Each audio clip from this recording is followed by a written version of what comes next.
Check. All right, what's up, everybody? How's everybody doing on this fantastic day? We're watching Bonk right now. It's taking out the previous 4-hour candle's high. This short is not working out.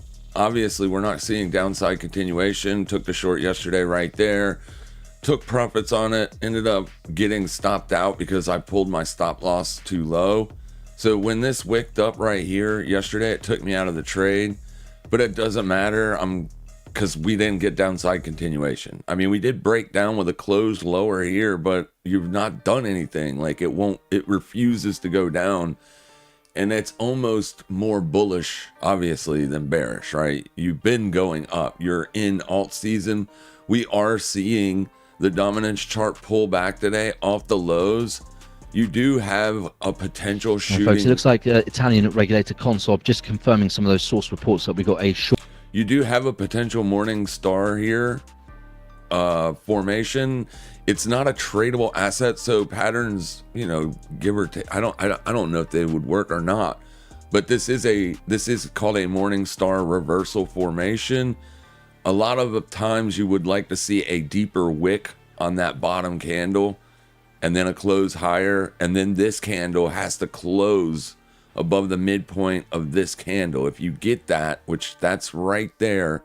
So if we go into the intraday time frame, you can see how this is actually trying to hold as resistance right now. So if you close today above that, you will have printed that reversal. Does that mean you're going to get upside continuation from that? No, not necessarily, right? We see patterns all the time that don't play out. We see patterns all the time that do also. So, I mean, it could be bottoming here. This is quite a bit of momentum to the upside. It's not as much momentum as you had to the downside, though. So maybe that's a tell as well. But either way, alts are pulling back today. It's a little bit of a mixed day. You got Pepe and Boom, Book of Memes. Both of them are red on the day. Fartcoin and Hyper Liquid are both green on the day. LPT, Jasmine, and W red. Bonk and Pingu both up. Pingu's up 4% today. So basically, just buying the lows on this essentially is what I've been trying to do. Scalping a little bit here and there and just buying lows. It's been working out pretty okay. And so far this morning, I've taken a few attempts, like 2 or 3 attempts on this bonk short, just to kind of even out that potential downside, since we are seeing Bitcoin dominance rally today. So the fact that we're seeing bonk rally with the Bitcoin dominance, that tells me something's probably lying. I don't know which it is. You can clearly see this momentum here. This momentum to the upside it has to be profit taking, right? Has to be. So we'll see if we get any continuation from this. If we do get this kind of pressure to the upside as the day goes on, then you're probably going to see some alts pull back. Not all of them, some of them. I'm currently long Pingu, and I am currently trying to short bonk. So here's the Pingu long that I'm in right now. So you can see here, I'm just buying the lows, right? Each time we put in a low, I want to be long, and it's ripping right now, so it's working out right now. Up pretty good on this trade, $500. We made a 1,300 yesterday on it, making 500 today on it. Doing all right on Pingu. This thing is basically paying the bills this week, and we like it. So why am I trying to short bonk then? If Pingu's ripping, couldn't bonk rip? Absolutely it can. I'm not going to hold the short. When it starts to go against me, I just exit it and take a small loss, right? I'm not going to sit in it and play with this. I'm not going to just let this thing rip against me. So I have enough money with the long on Pingu that I can play around with a little bit of capital here. I am going to take some profits on this because I don't know that it's going to break out. It looks good right now, but at any moment this thing can reverse, and it can reverse in my face. So what I can do is I can close out that position, keep the $500, and then look for a new position around the New York session open, right? Because what we want to do when we're trading is we want to take our profits when we have them. We don't want to set and hold it and hope for more. Right? That's the exact opposite of what we're supposed to do. We're supposed to manage our risk. That is all we do. That is all I do. I manage my risk. If I close this trade right now, I cannot lose money. Would it be nice to hold it and let this thing rip up another 20% day? Of course it would. This would be a much bigger trade if that were to happen, because it's a bigger position size. That's also why I have to be quick to let it go if at any point in time I feel as if though it may rip against me. So dominance is pushing up. Not like real bad, but it is pushing up. And we have Bonk and Pingu both pushing up. So something doesn't smell right to me. I don't love that. So maybe we get lucky and this thing goes on higher. So we can leave a small piece on. So I'll go ahead and take profits while it's pushing. I need to get out at 0.03. Let me get you back up there so you can see just how I'm managing this trade. So we want to go 0.039, 650. And we're going to take 70% of that. Okay, so this is going to have to come back.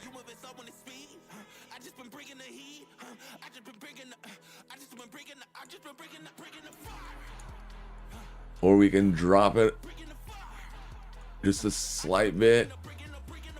We get ticked out and we'll take what we can here. And then we can add to the position at 9:30.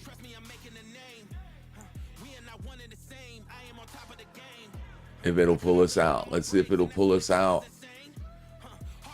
This is the thing with these Pingu and Bonk. Both of them can take off like really fast.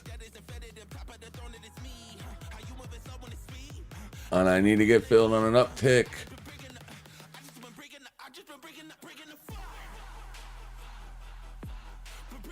I don't know why that didn't get me. That should have got me.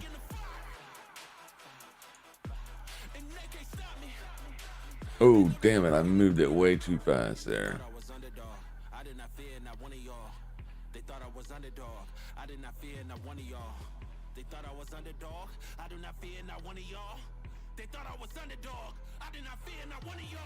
There we go. Okay, so we're safe. We booked $400. Okay, good.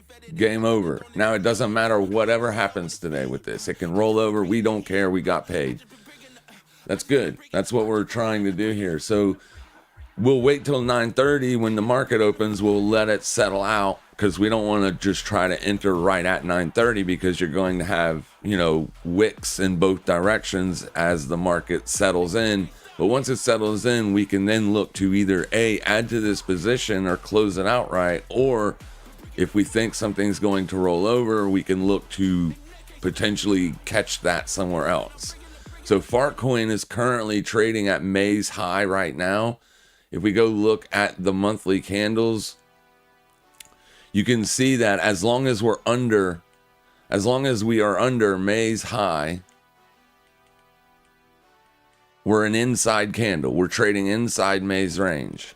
It does look good. I do love it. I love the fact that we're trading above June's high, because that means we are a trending candle when it comes to these 2 months. We're still inside this month. So I would love to see us get bullish continuation above that. If we look at the very near term time frame, it does look like resistance is holding here, right? I don't know if I would call that resistance holding, or if the sellers are freaking losing this battle because they can't push it away. We like to see reactions like this when the sellers are in control of a market. This is what we want to see. We don't like to see this kind of stuff right here. Now, eventually it can break and go. We know that. But the more time it spends consolidating under this level right here, it kind of feels as if though we should probably be buying lows instead of selling the high. So what we can do is we can drop down to a very small time frame chart, and we can wait for the small time frame chart, 1 minute or 30 second, your preference, it don't matter. They're both kind of the same. We can wait for this to hit an extreme oversold level, and then we can buy. If you can tie that in with a confluent higher time frame level, that's always better. The more confluence you have at an objective price point is better.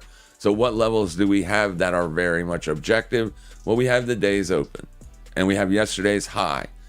I don't necessarily want to be a buyer at yesterday's high, because that's kind of buying where we know the top of the range is. So if we drop back down intraday, you can see you have the day open right here. And if we were to drop from this point for like 5 minutes, that would probably give us an oversold reading on the 1 minute and 30 second RSI. We could potentially buy that. Now, what we really need is this to roll over. That would make the long feel a lot better. But what is it that what's his name said? Who was it? Jesse Livermore, or one of the all-time greats of the older or the past generation, said usually the best time to buy is when you don't want to, right? When it feels all wrong, that's usually the best time to buy. Or we can look at it on a scalping basis. Like we can look at the 4-hour chart, go back over to Fartcoin. We can look at the 4-hour chart and we can see what we got here. Well, we're printing a bullish engulfing. So could this potentially end up being a bearish engulfing? Maybe. We'll have to see. But there really isn't anything to target to the downside here but the midpoint of this candle. As you haven't taken out the high yet, but as long as you're under the open, which we are, then that midpoint is in play. That midpoint is also roughly around the day open. So that might be a better place to be a buyer, especially if we get an oversold reading. That price, if you're following along and looking for longs or whatever, if you're looking for shorts, then this is the levels that you're looking for the short, with the caveat you could run yesterday's high. But if you're looking for longs because you think it's going to break out, then you want to be a buyer on pullbacks intraday. But we want to be a buyer at a good spot to be a buyer. You got the intraday VWAP down here. It's the intra-week VWAP. Sorry, I need to put the day's VWAP on. That's going to be the intra-week volume weighted average price. So we'll get the daily volume weighted average price. We got July's volume weighted average price way down there. We really don't even need that on the chart anymore, as I don't think that's going to come into play. It could later on in the week, but I don't think you're going to see that today. If you do, you're going to have a significant down day, right? If that comes into play today, then the longs are not good. Not good at all. How's everybody doing on this fantastic day? As far as Bitcoin goes, it's up 1.6%. We're expecting it to break out. We have been expecting it to break out. We've put in several 4-hour sessions under, once we broke down here, under the weekly VWAP from last week. These were all under. The weekly VWAP came in right through here. So it wasn't until, or I think this candle actually did give us a close above it for the first time. You had like 13 4-hour candles that could not get downside continuation. Usually when the sellers are in charge of price, you'll get like a 1 or 2 candle pullback and then boom, it goes, right? Like you got here. So you traded up and then the sellers took control. You had 2 trending candles, 2 sideways candles, and a big expansion candle. That's not what we've seen through here. So the sellers, even though they're trying to win the battle, they're not. So we've seen the breakdown here. That was a liquidation. That's what we were waiting for to become buyers on Bitcoin. So you should have bought this wick low right here.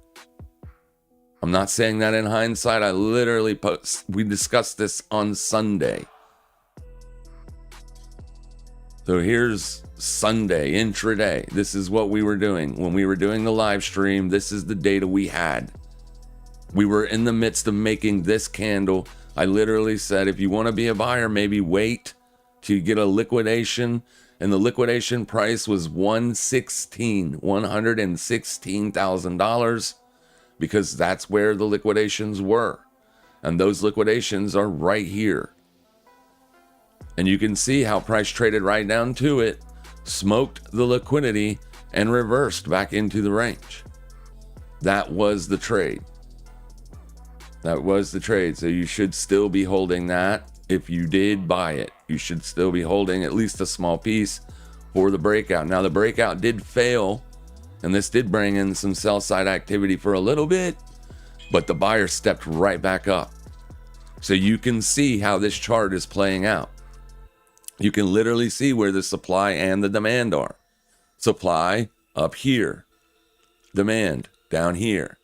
In the middle, it's kind of a no man's land, right? So if you want to be a seller, this is the place to be a seller. It doesn't mean you'll win. It doesn't mean you'll make money. It just means this is where it was in the past where the sellers showed up. And if you are on the sell side, if you think Bitcoin's going to roll over or you're trading it for that, then you really need to see a lower high here. That's what you really want to see, right? Because you don't want to see higher highs, because that means the demand is stronger.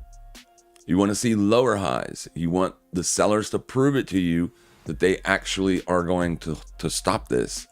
So anywhere up here, you can look for a short. Just make sure you're managing your risk. And that goes for all these alts. If you're taking shorts or longs today, please make sure you're putting stops on. I do not want you to get killed by a 4 or 5% 1 minute candle. That would hurt really, really badly if you have extreme leverage on. And anything over 10 is considered extreme, right? You can see right now I'm bonked. This 4-hour candle just keeps pushing even after liquidating this. This was the target. So if it was going to go back into the range, we would have expected rejection here. We are not seeing that yet. We do have an objective 4-hour resistance here where it could potentially roll over, but this would be the target, in my opinion, as long as you're above this. But we have seen these levels hold to perfection before. I just don't love it. Like, you've lost your downside momentum. You now have upside momentum. It's not vast upside momentum, but if you look at the 30-minute, you can see it. They have not even been able to slow down the 30 minutes. The 30-minute charts, since it took off from down here, it's just been printing higher highs and higher lows. This is what we call one-time framing. When the chart starts one-time framing, you don't necessarily want to step in front of that with a short. When it's one-time framing to the upside, that literally is telling you, hey, the bulls are very aggressive here. They're so aggressive, you can't print a lower 30-minute low. Every single one of these 30-minute candle lows are higher than the previous low from this point. That's a higher low. previous low. That's a higher low. This is a higher low. Higher low, higher low, higher low. They're stepping in faster. They're getting more aggressive, not less aggressive. So you don't necessarily want to step in front of that. I don't necessarily want to wait for a lower low either, but you can, in theory, wait for that lower low. So let this 30-minute candle actually take out this candle's low. And then on the next 30-minute candle, wherever it opens, if you get a push higher, that's when you want to be a seller. It still don't mean you will win, but at least you have a little bit more confidence that the sellers are at least showing up. If we go over to the main markets, we can see, what do we see? Well, we got fresh all-time highs yesterday on both ES and NQs. We know that. And then later on in the day, they sold it right back off. So you did top out in a sense. Let me go back over here to Bonk real quick.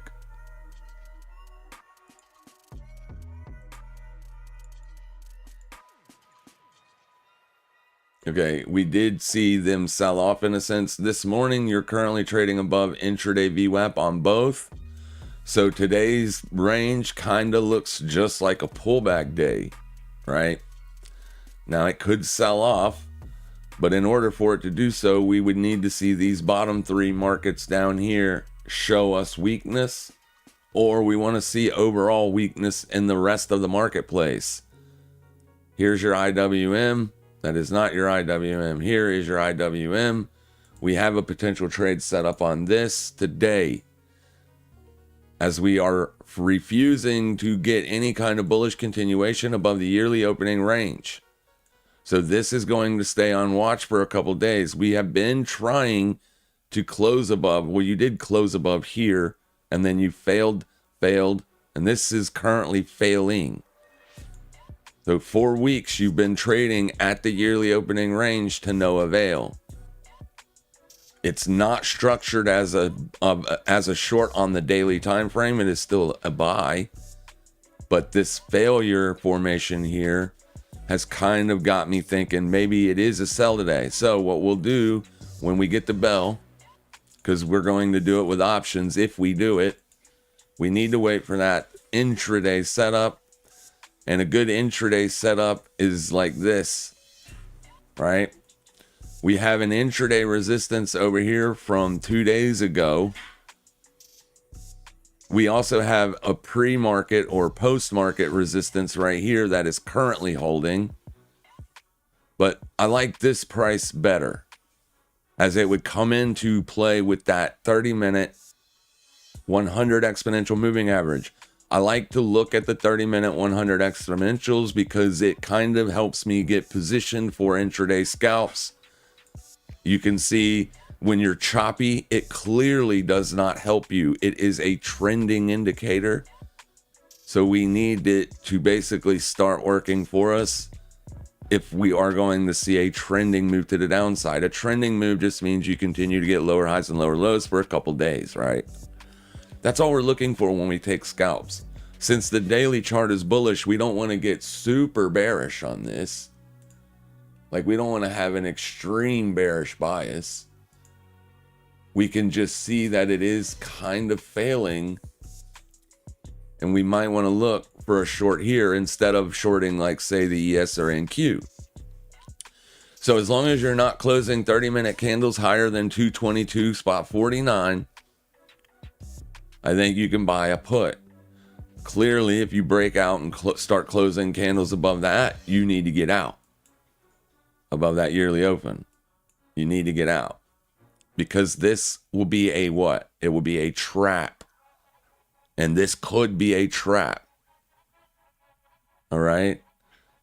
So we did break down here, and it does look good, and sellers were able to hold resistance. But post and pre-markets, you broke back out, set a higher high on yesterday, and then broke down. So Everybody in the world that is a day trader that trades the IWM is going to be watching the IWM today, because we could potentially be getting ready to see a move like this. Or if this is a trap, the reason you don't want to hold a put for very long if it goes against you is because if this is a trap, then you're going to see a big bullish move today. Similar to what we saw on Tesla last week. Where was it? Right here. So you can see how the sellers initially took over. This was the first day of potential trend change. You had a big down day. It was a perfect down bear trap. The market opened the next day and just took off because the sellers were stuck.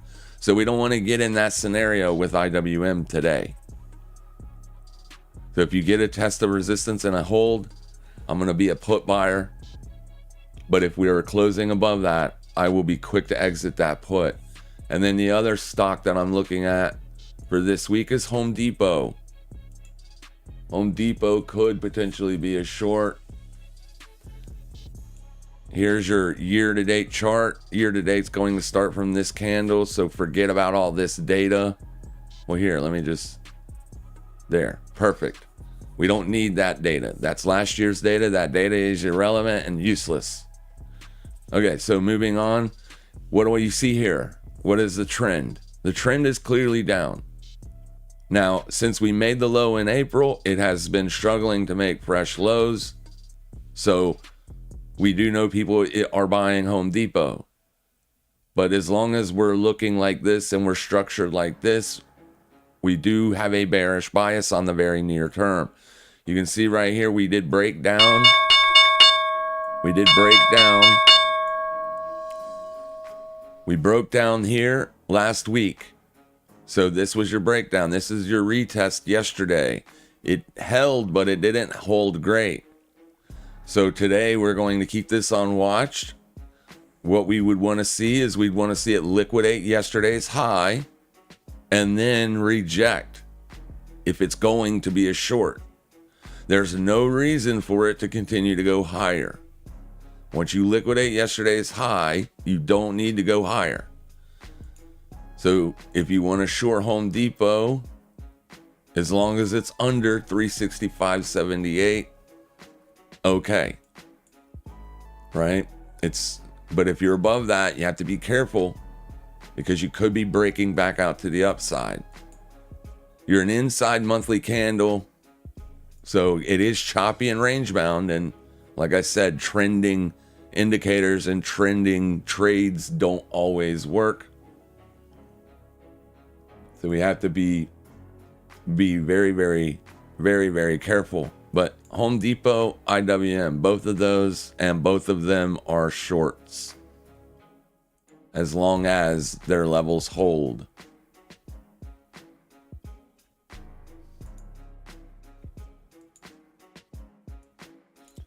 So if you want to watch the post-market resistance, you can. I don't love it. I like this level better. You look at the daily, I mean, you're nowhere near going to be anywhere near a key liquidation level. So if you're above this white line right here, there is a potential for that. So we don't want to short it anymore. So we don't want to see it going above that. So keep this on the watch list. Keep it on watch today and keep Home Depot on watch today. And then as far as our FedEx trade, we haven't done anything with that yet. We have a long on FXI, which is the China iShares ETF. We are hitting our upside target almost. This is our exit point. This is where we want to get out of the trade. 38.50. That's what we were. This was our risk. This is our profit taking target. So you want to take profits if you get up there. And then that's all we have. Oh, and the Intel trade, which it isn't doing anything, I don't think. Yeah, it's still just chopping away down here. And that's where we are. That's what we've got for today. So Fartcoin is already rejecting. So this is the buying opportunity on Fartcoin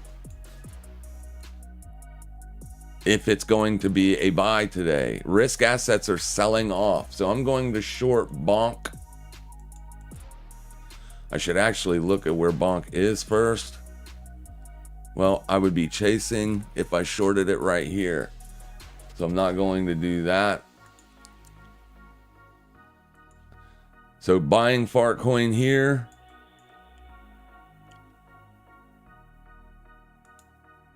And we're going to risk that low that we just put in. This low. We're going to go in with a small position. We're looking for alts to rip today, so we'll see if they do. Don't need to hold it if we're under this.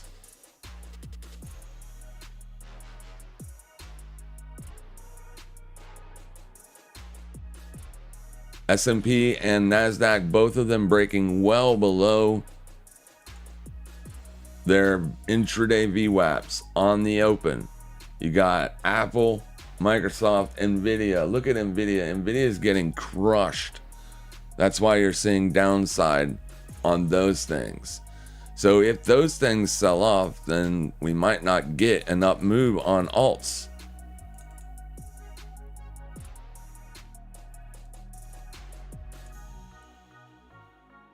I gotta pick one of these. I think I'm gonna pick Bonk for the short.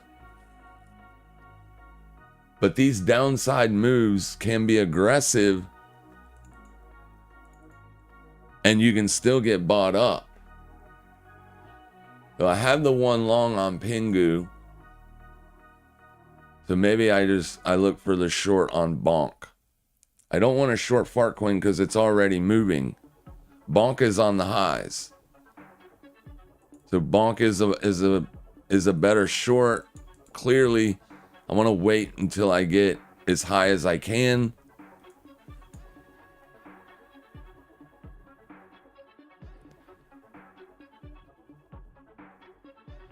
These markets might get bought up.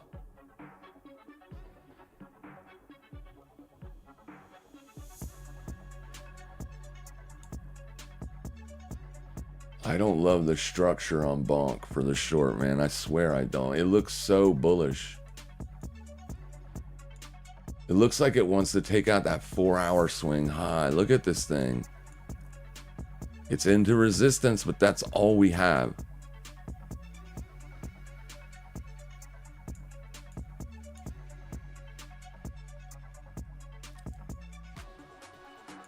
I'll short it with a small position.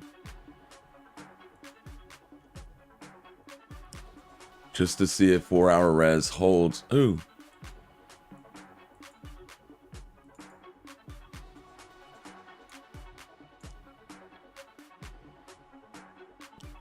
I need to get IWM up on one of these charts.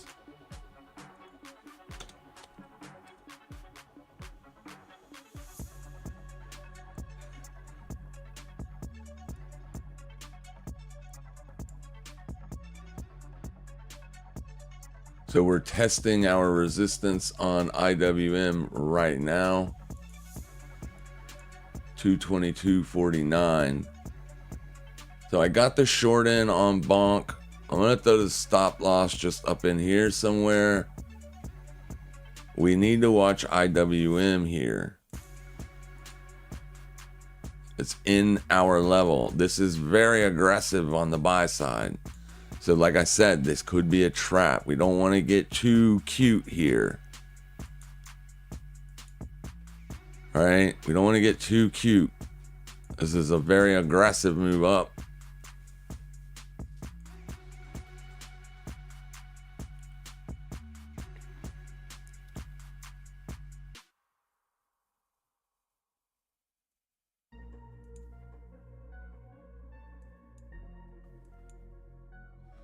All right, so pull up IWM.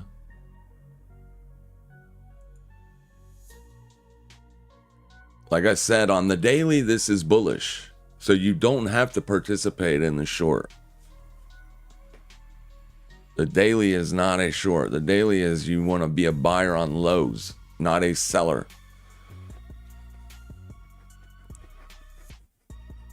But it would be just a day trade, and the 0-day options on this is very cheap. So you can get in this trade and only risk $50.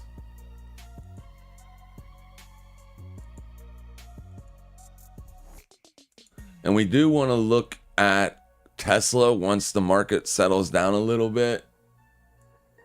Right now we're trying to get positioned.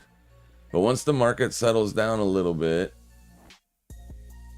where's 222?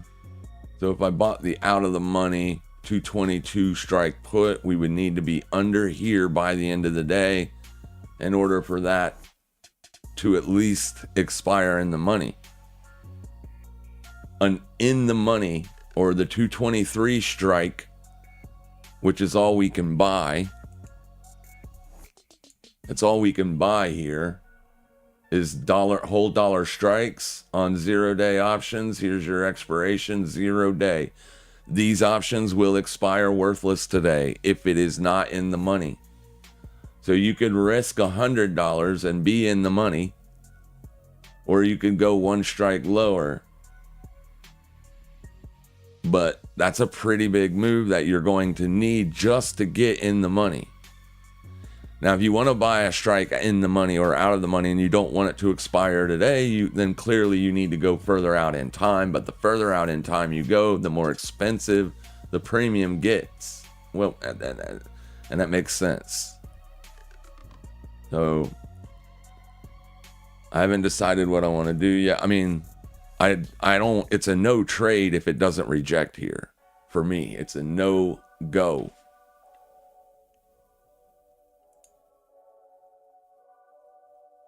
I'm going to keep that on watch up there.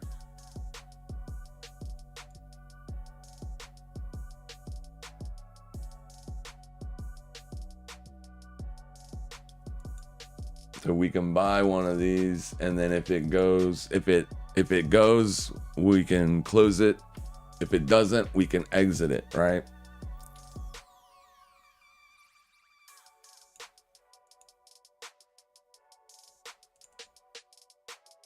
We want to see the volume. It's declining, and it's on declining volume. Powell is speaking, but he's not speaking about monetary policy. If you're new here, welcome. If you're not, welcome back. This is the volume that I look at. This shows me, this dotted line is just the normal average volume. So on the pullback, what I'm seeing here is it's pulling back on average volume. It's not pulling back on heavier volume. So what I would like to see is I would like to see a spike back up into intraday res, and then a spike on volume, and then price to roll away from. Kind of show me that the sellers are looking at the exact same thing that I'm looking at.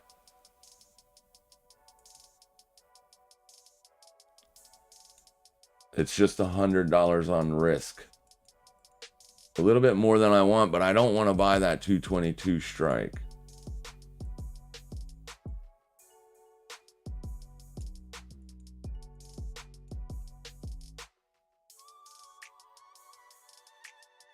So Farcoin rolled over and set in a new lower low.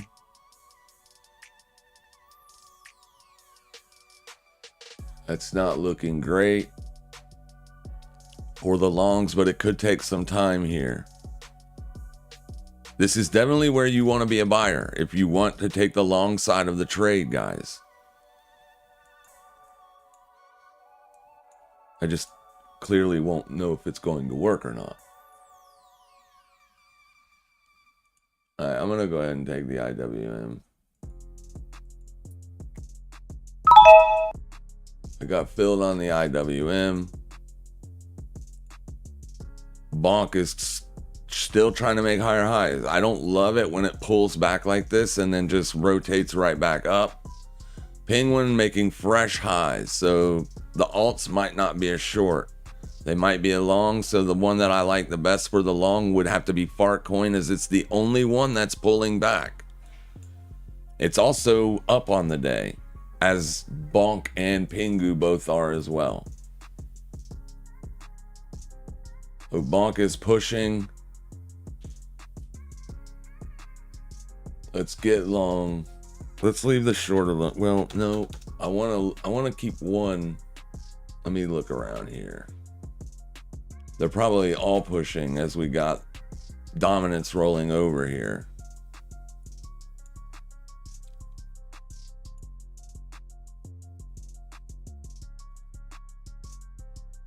Bitcoin just broke out, made fresh daily highs. Bitcoin is showing a sell side volume signature.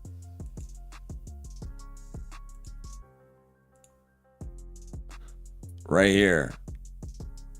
Bitcoin is showing us that there are more people shorting today than there are. Well, it doesn't mean that there's more people shorting than there are people buying. That's not what this means at all.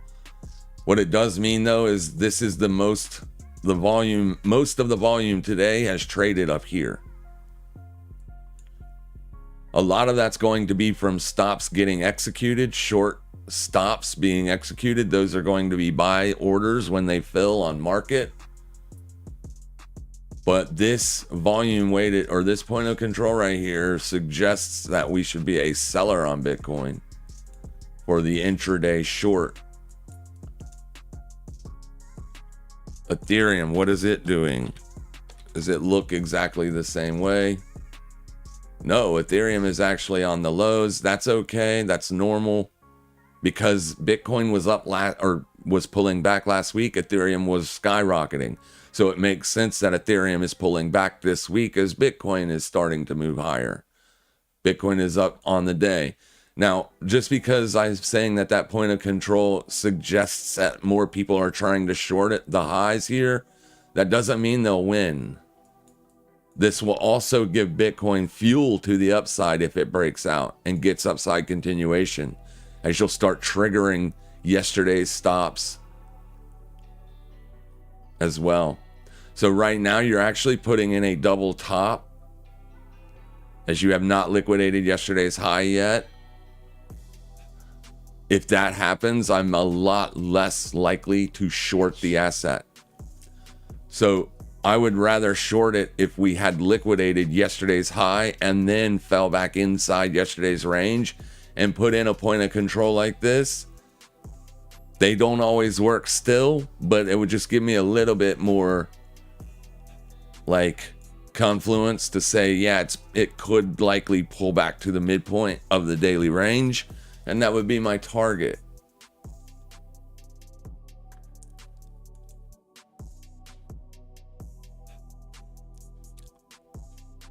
IWM not really giving me that deep sell side activity that I want to see.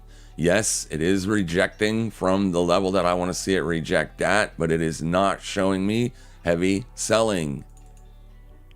Volume is still not great here. I want to see an increase in volume.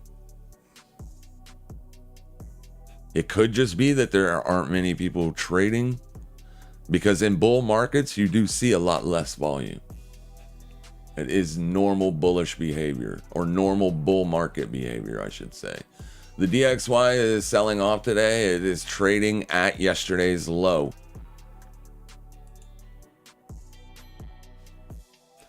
Penguin is breaking out.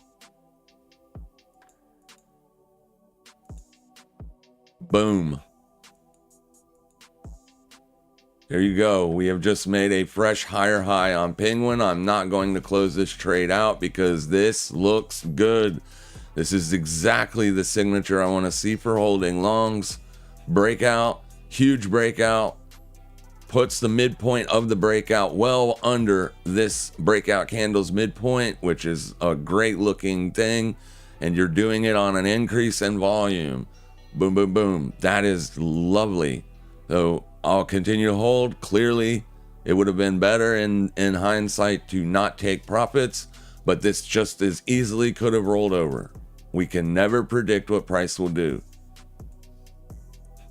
My job isn't to predict what price will do. My job is to manage my money.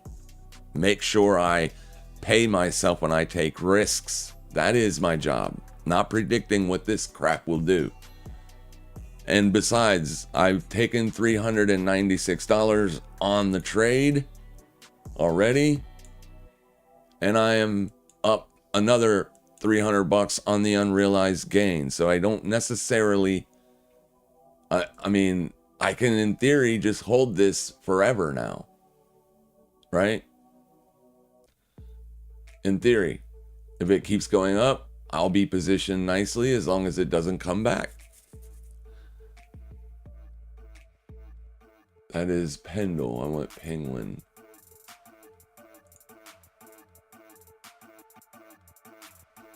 It's a good looking chart. I mean, this is a bullish chart. We want to be buyers on lows when charts look like this. That's why it's like, I don't like shorting cryptos when they look bullish.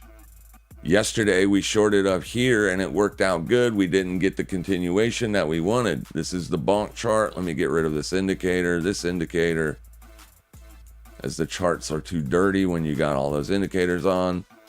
But this is where I took the short. Yeah, and it worked, but the shorts today are not working. Now, you did just liquidate a key swing high. That was that 4-hour swing high, and you are rejecting quite hard. Boom, boom, boom. Fartcoin is going lower, so Fartcoin is not a buy yet. If it turns out to be a buy. I don't love that Fartcoin's getting wrecked while Bonk and Penguin are breaking out. Well, Bonk isn't breaking out, so this makes me want to short Bonk.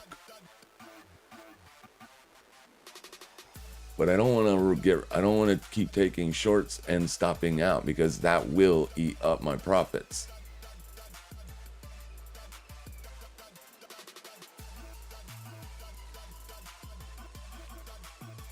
So the IWM short is working out for now. We are starting to see that rotation lower, and we are starting to see an increase on volume. So that looks okay. But you're getting ready to test the daily open, which you just did test the daily open. Obviously, we want to see it break down from this. We want to see a downtrending day. We knew that it could be a trap, but this looks really good for downside continuation, which is why we wanted the short. Notice how my level came into play perfectly, not the pre-market level.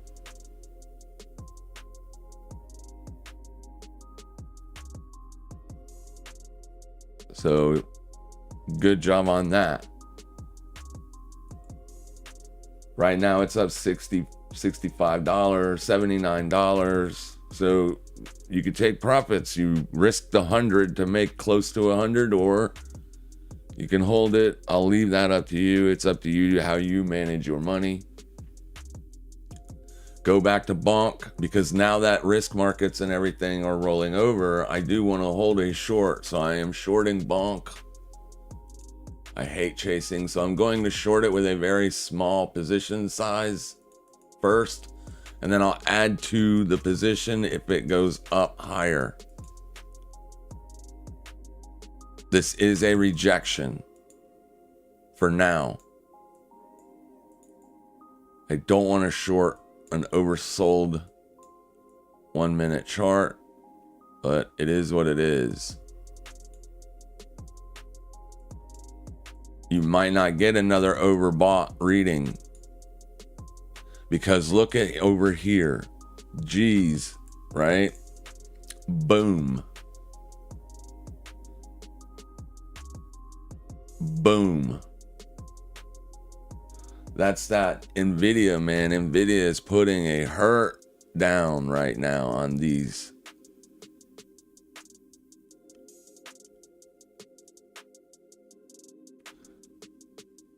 Where is Pingu at? What is it doing?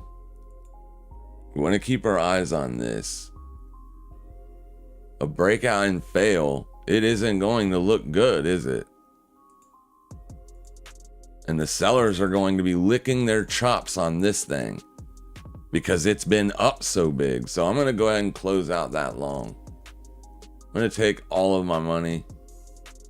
Wait a minute. I'm just going to put the stop up higher like I did yesterday to manage the bonk. I don't want to I don't want to lose all my unrealized gains.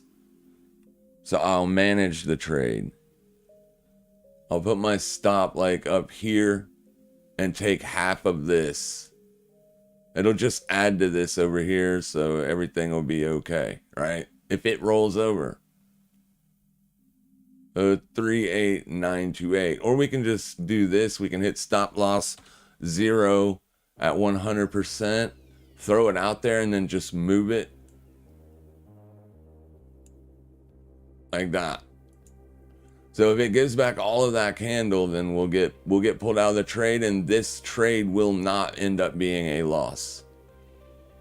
And that's all we care about. We just don't want to lose. We want to win, win, win. We want to make sure our winners are bigger than our losses. So the short on Home Depot I missed. Is it a short? Not today. Not yet. This, I didn't take it because this is going to be on watch for a couple days here. If the markets are selling off, Home Depot will get a bid, because it's like more of one of those like protection stocks. So I don't want to step in front of this. It's good that we shorted IWM instead, as we had 4 weeks of failure to break out above this. It just made more sense. To me, it made more sense. So this is a good looking 30-minute candle. We've got 5 minutes left on the close. I see no point in closing this trade anytime soon. Just let it run. Just let it run. Now, what we do have to be concerned about is the risk markets finding support. So you can see this blue line is unchanged on the week. It could find support here. Absolutely, it could. We'll get rid of this VWAP. We'll put on the weekly.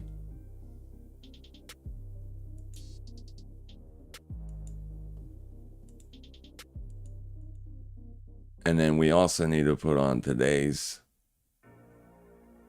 daily. The July VWAP. Is this July's VWAP? Right here is July's VWAP. What is this line? I told you guys yesterday when we were doing the live stream to stop putting lines on my charts. And you got to identify them for me. Otherwise, I don't know what they are. It looks like it's a weekly open. Okay, so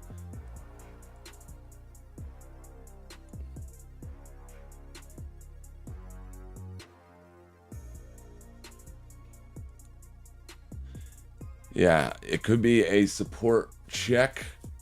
We're testing the yearly opening range on the VIX again. This thing has been, it's been an everyday thing, this level, for a while. It has literally been on our radar since here. So if it rejects here, which to continue with the trend, it would, right? As your trend, you're retesting the 50 from underneath. That's usually a sell, not a buy.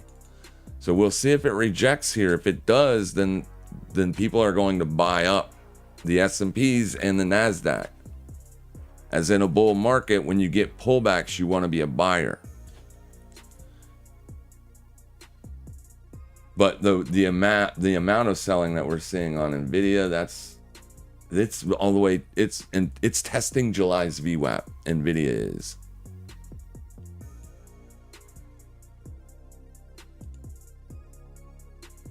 Right here is that VWAP. So this could be a buying opportunity on Nvidia. I don't know that it will be. I don't like buying in front of that much momentum, but maybe tomorrow or something we'll see what it's doing. But yeah, this level on the VIX has been playing with us for a long time, so it's been a very choppy trade here, not a trending trade.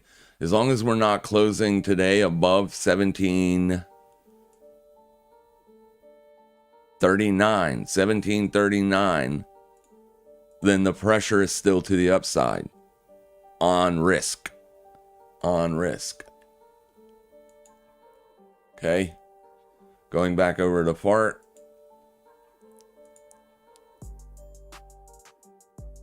Bitcoin pulling off the highs.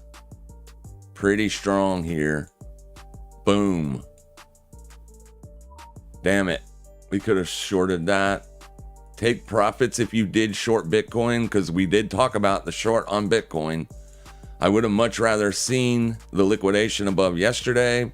You didn't get that. So this will be a double top in the future. This will be a bullish target. You just got overextended longs getting swatted right now. That's it. That's all that's going on. They're getting swatted like flies. At any point, this thing could find support. Let's see where our liquidation levels are. Okay, so we did not take out the white hot liquidity, so that will be there for the next time we bounce. We are building in white hot liquidity down here around 115.5. So the downside target to buy would be what? 115.1? Yeah, that sounds good. You can mark out 115.1 on the Bitcoin chart. That would be right in here. That would be right under last week's low, which would be a phenomenal place to be a buyer. As long as you do not see a candle that looks like this, okay, then you don't want to step in front of that. Clearly, you don't want to step in front of that. But we can come down to it and do something like this, then I can be a buyer. The market has to show me that buyers are stepping up here. If that happens, then I will be a buyer on Bitcoin under last week's low. It's right there.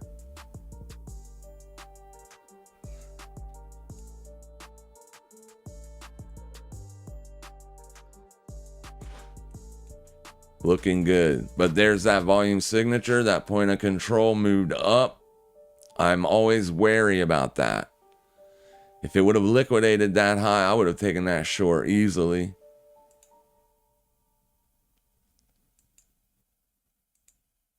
But this is old 8-hour support, so you could potentially see the buyers step up here. Bonk is not rolling over yet. It's just sussing it all out. I want to get in higher. I want to get in with a bigger position size, but I need to do that on a pullback. I can't short it down here because I'll be chasing price. It'll bring my cost basis too low. It's already too low. When I'm taking shorts, I typically want to be taking them near the levels that I'm watching. That 4-hour liquidation and 4-hour resistance. Those were the two levels that we were watching for the bonk short. It's starting to roll over now. Good news is if it does ultimately get downside continuation finally, it could be a sizable breakdown. We could get all the way down to the yearly opening range. That would be my longer term bearish target if you break down. If you break down and get downside continuation, this would be my target.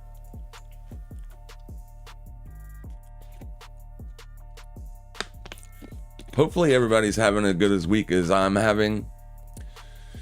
Good morning, says Paper Wiggleman. What's up? What's up, my friend? Good morning. Let's make that money. Yeah, I like it. Good morning. You are the most honest, wonderful. Thank you, KF. I appreciate you too, bro. You've been around since like I first started the channel. So thank you so much for your consistency. I appreciate you.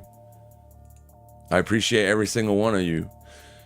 Janet's thoughts. Good morning. Trader, I know on YouTube. Oh, gotcha. You were just finishing what you were saying. Please check UNH. It's a bloody red out there. UNH, United Healthcare. Yeah, it's risk on though. So, I mean, healthcare. I think. What sector is this in? Is this in the XL? Is this in the XLP?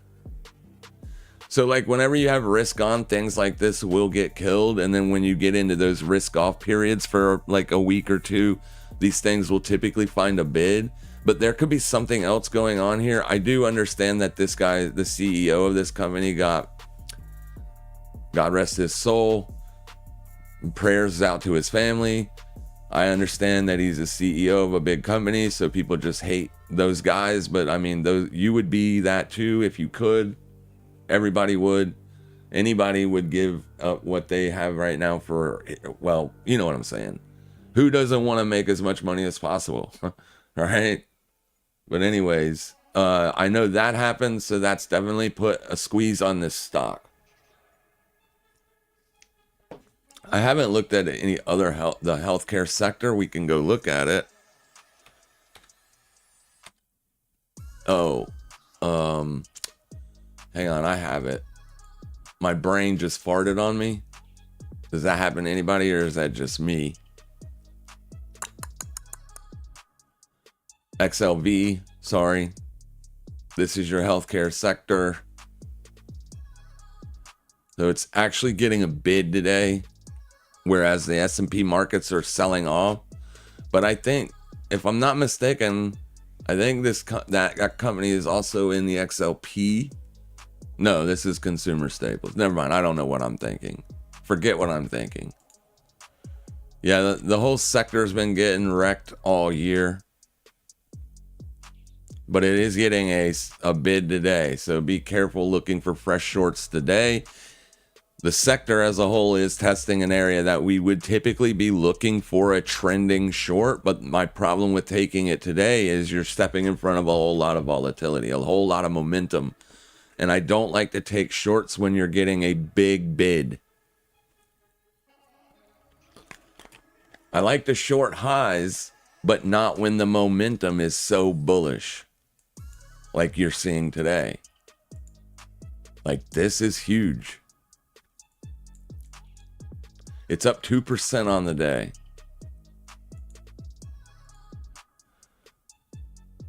At IWM finding support. Hopefully it will roll back over. So you can see the IWM, it looked like it was doing the same thing, but it only moved up 0.4%. You're up 2% on the XLV.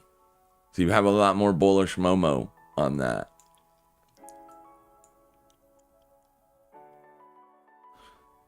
So we want to see this hold here. We got the close we liked. We want to see the open of the day hold as resistance moving on. If you start closing candles above that, then you're going to be threatening the shorts.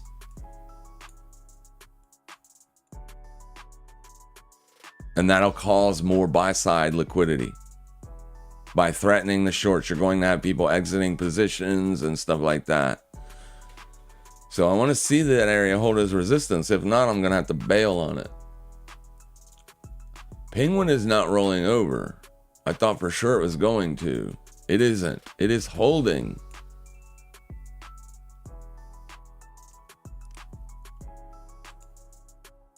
Trying to hold. Let's say that. It's trying to hold. Bitcoin is down or up 0.63%. Bitcoin dominance is still stuck around 0.9%. It's been bouncing. It's just trading sideways. It's been bouncing between 0.88 and 0.99. Just kind of staying in that range. Book of Meme is down 8%. So that got killed today. This is a bearish engulfing on the daily.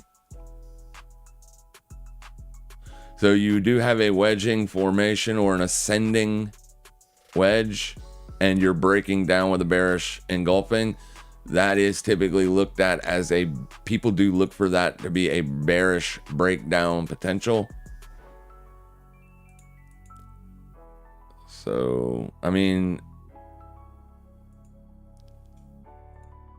something like that.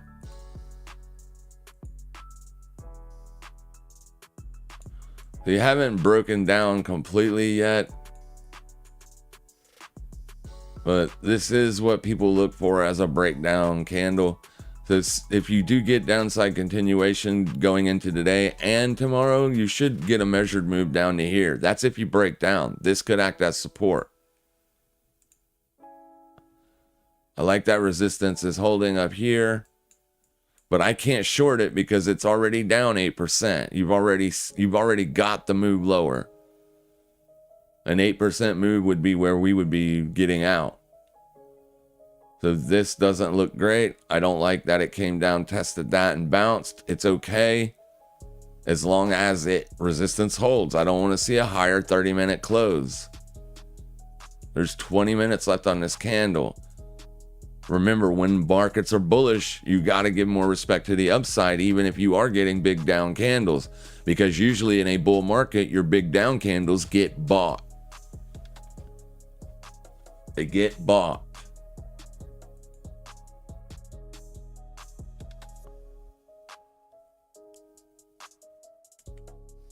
Penguin looking good. Bartcoin slowing its roll. Not really. This is the weekly volume weighted average price. Let me make sure it's this week's. It is. You could find support here.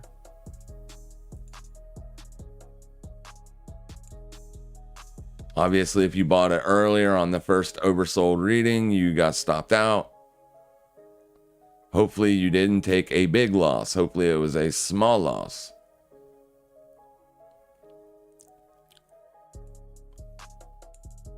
Big volume coming in down here on the lows. Bigger volume.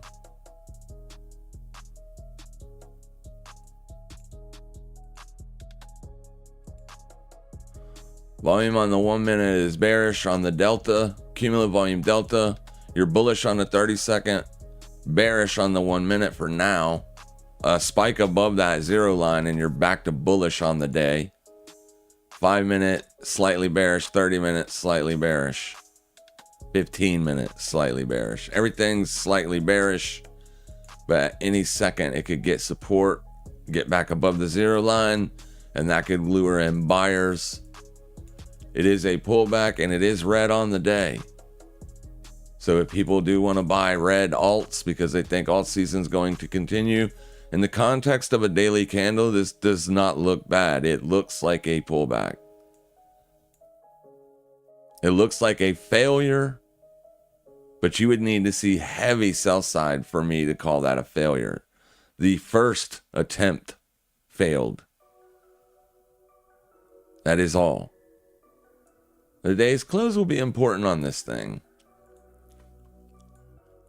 For some reason, hype is not working out. So people are not buying this yet. It broke out to the upside and looked like we were going to get upside continuation, and then it got reversed. Boom.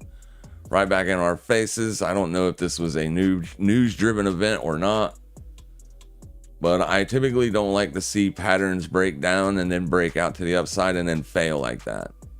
That just means that it wants to stay in price.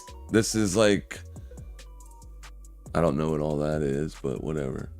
This is like, yeah, it's just chop, right? So I haven't been trading it. I don't like this kind of stuff. I hate that. That drives me crazy to set in a trade all day, and 18 times that day my stops were being threatened. I do not like that. I like to catch the trend. I need to pull. I'm not in Tesla, so I'm going to get Tesla gone. We are going to look at Tesla here in a little while. IWM is right back up. It went all the way back up to 222. It is failing, but damn, dude.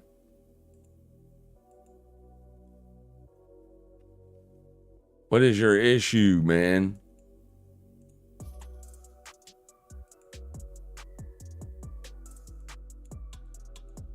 Risk markets they're failing to go lower. Your advanced decline line ADD is up 725. This means that the other markets are more bullish than bearish. If we look at Market Watch, you're seeing your Nvidia, Avgo, Tech, software, Apple's up, but everything else is pretty much down. That's driving the market pretty much. Healthcare up, utilities up, real estate, materials, energy, consumer staples all up, industrials mixed. Let's go look at the index watch itself, and we'll pull up just the S&P 100. We don't care about the S&P 500. We just want the top 100 stocks, because the top 100 stocks are going to drive direction. And right now you can see you still have 68 advancing over 33 declining.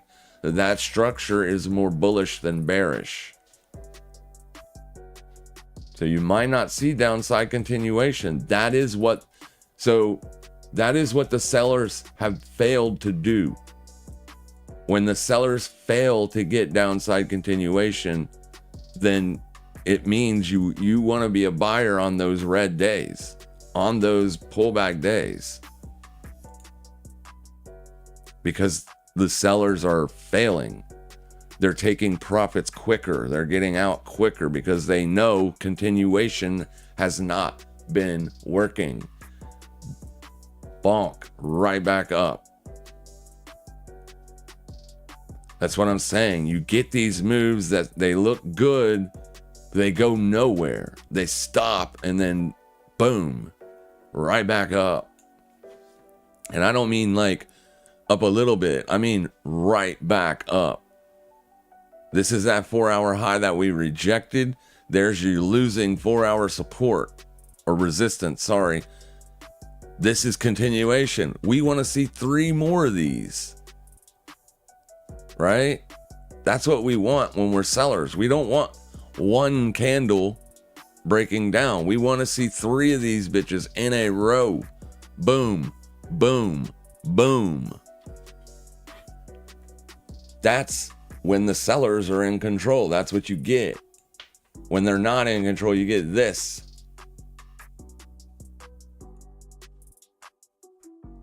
Everybody that sorted the highs up here, they've been sitting in this for what? They got short at 9:45. It's 10:15 and price is working its way right back up to their entry. That's never a good sign. It could ultimately fail and roll back over, but that's not a good sign. Look at Bitcoin. So you did get that. Boom, boom, boom, boom. So that could be it for that. You could see one more leg lower though. The market did just open. It's only been open 45 minutes. These things take time.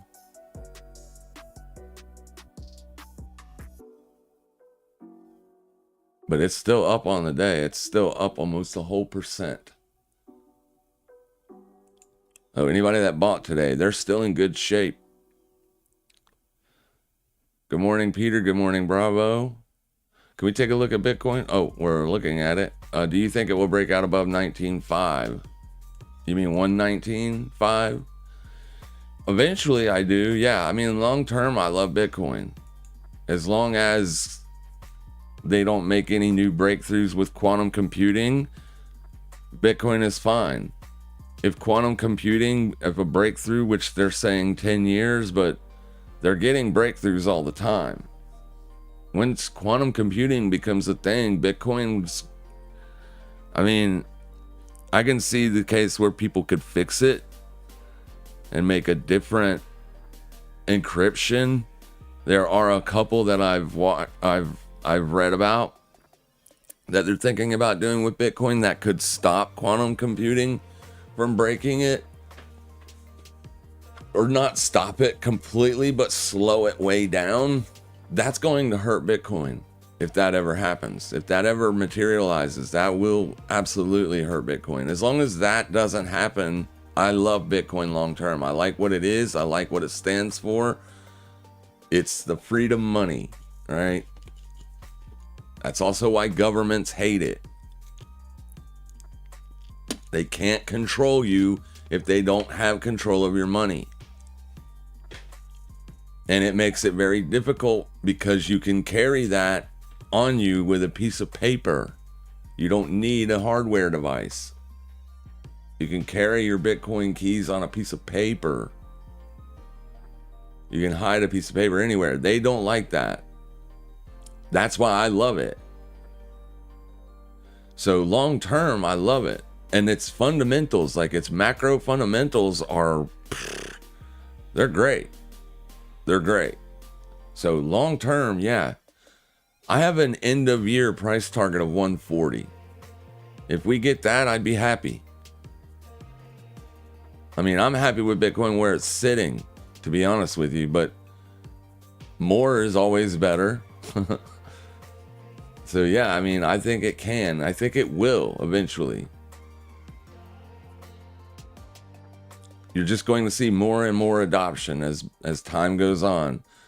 More and more companies are going to start buying it. More and more people are start buying it. Soon people will be able to legally put it on their 401ks and money managers, which I think they can now.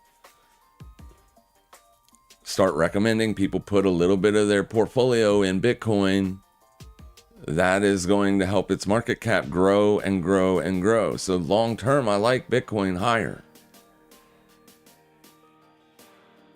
I love it higher. But here on the very near term, it's choppy.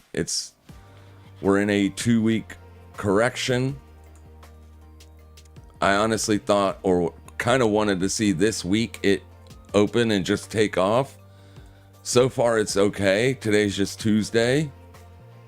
And it is up on the week. So that's good. But it could be a longer correction. We could see it do this for a couple weeks. So here's your 2-week chart. You had 4 of these 2-week candles the last time you started to go sideways. And to be honest with you, that kind of structure is what we will expect to see in the future. Your days of Bitcoin just breaking out and ripping are probably done. The more people invest in it, the more the market cap grows and increases, the less sizable those moves will get. So eventually, Bitcoin's intraday price moves will probably be like 0.5%. And that's good because the less volatile it gets, the more big money investors will jump on it.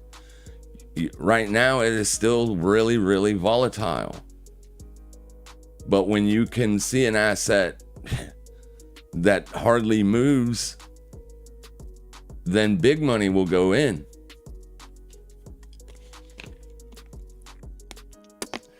It's those 10% drops. That's what keeps a lot of big investors out of it. It's still too volatile.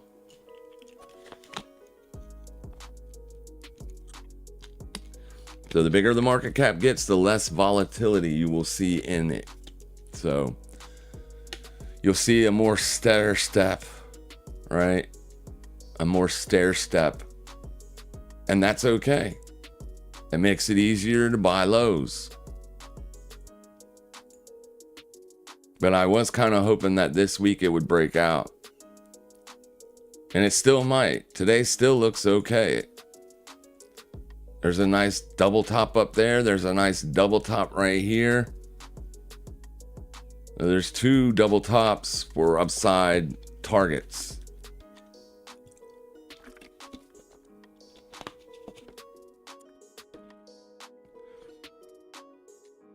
What is bigger on you, calves or forearms? Chest. Chest. I'm kidding. I don't have good legs. My knees are shot, so it's very, I can't do squats with heavy weight. They are shot. I can do leg presses and stuff like that. And I'm a big guy. I weigh over 200 pounds, so I'm a pretty good sized guy. But my knees are shot. So my forearms are not bigger, but yeah. The Popeye build would be nice. Greetings, says VT Billions. Please check Ave. Yeah, let's go look at it. As we're just sitting here, we're in some positions. We're waiting for them to play out or not play out. Ave is seeing a pretty good downsize move today. It's failing at the yearly opening range, but it is testing it. So today you want to see a close above. You don't want to see a close under. This could be a bear trap. So this is going to be a potential opportunity on Ave. Potential. It does look like a failure, and with this downside candle, that's going to bring more retail shorts in. It's going to pull them in, and that's what we want. But we want to see where this thing closes tonight. And then when you open tomorrow's candle, that's when you're going to be interested in what happens. So you're not just going to randomly buy tonight's open for the new daily, the Wednesday candle. What you will wait for is you will wait to see, what does Asia do? Does Asia sell it? Does it liquidate today's low? And then does it get back in today's range? If it does all that, then as long as it stays above yesterday's low, wherever that may be, then you could potentially be a buyer on Ave. But we also want to see dominance fail here where it is now. We would like to see it fail and start to roll back over tomorrow. So things will be different tomorrow depending on what we have as far as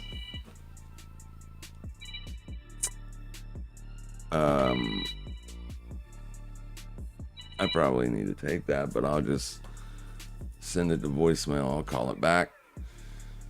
Yeah, so that's what we need to see. And if you see, if that fails and Ave does that, then you could potentially be a buyer.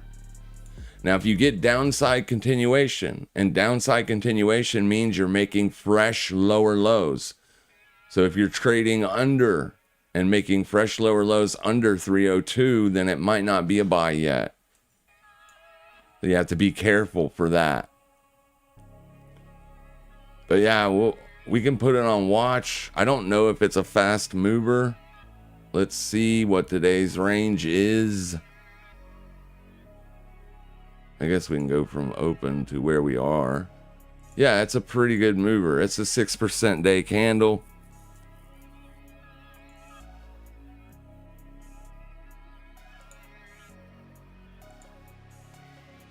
It looks like your average true range is roughly about 19 bucks.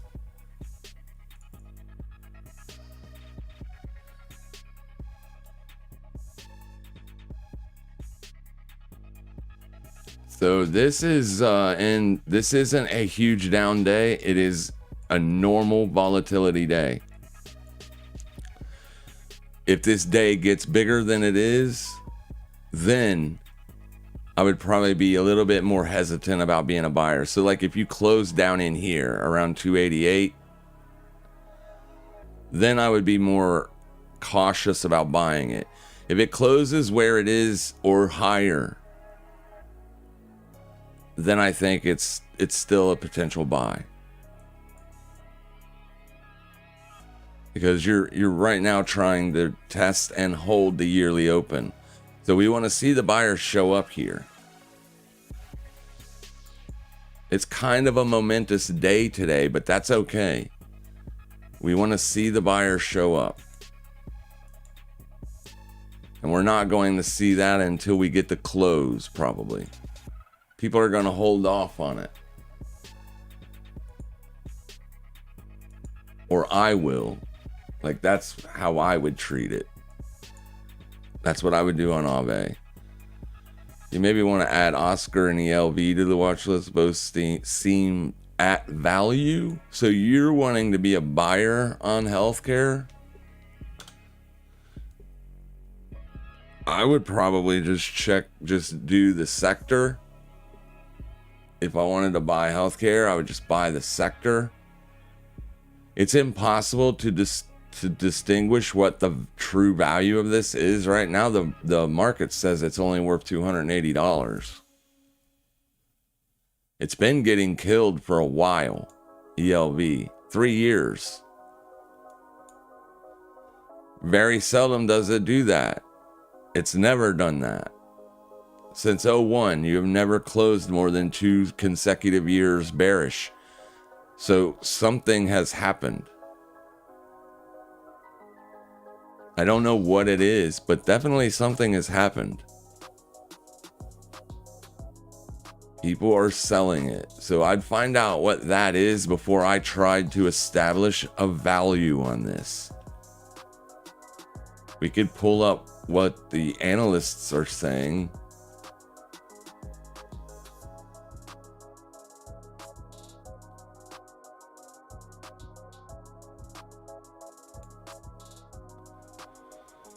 So you got analysts saying that this is a strong buy. You literally don't have anybody saying it's a sell.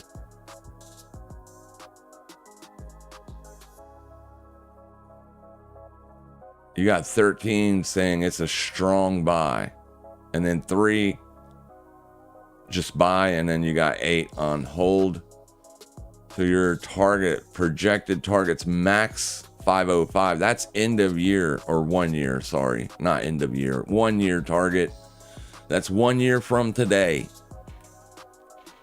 You can see here's July, over here's July. So 1 year from today, they're expecting a max target of 505. The average would be 376. So the way I could buy that potentially is buy a call, long dated. Let's go check the options. See if it even has options. It does. It doesn't have weeklies though. So just let's see what it would be January.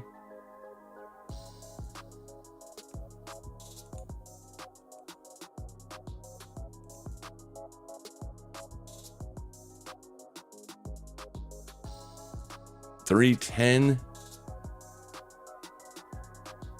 So let's go look at what the options are on Jan 310s.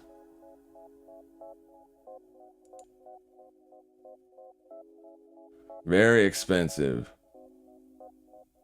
It's a very expensive stock to trade options.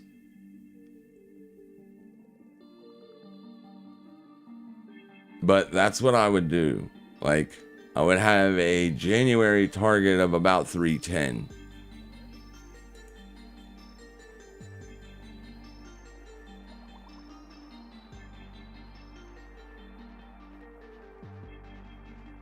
I think that's very much achievable. It would just be a lot more difficult to manage risk on it. But, I mean, 310 by Jan is possible. We did just get a fresh yearly low. I don't love that.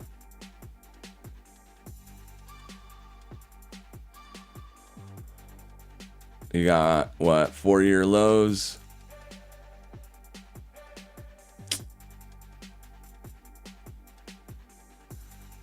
I mean, you could buy it for a liquidation break and just have a stop real close under 274. Like, you could buy it here at 281 and then have your stop setting like at 270, and you have a upside target of 310. That would be better than a 2-to-1 risk to reward.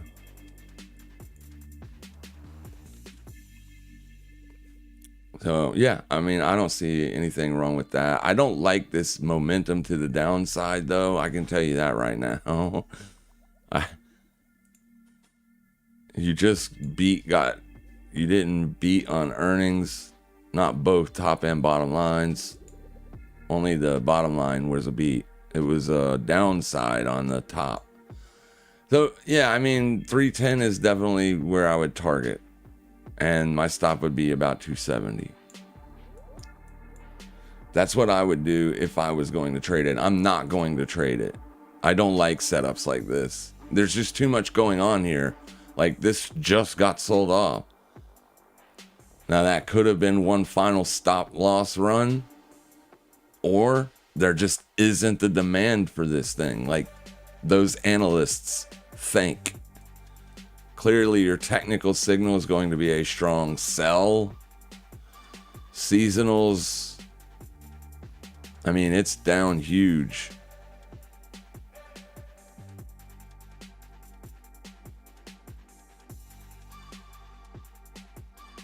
And it has seen since 2020, 2 years, which it's been the last 2 years, you've seen pretty significant down. So this might be pretty close to the lows, as long as you don't get some other bad news on this stock. I would say it's pretty close to the lows. According to this, right?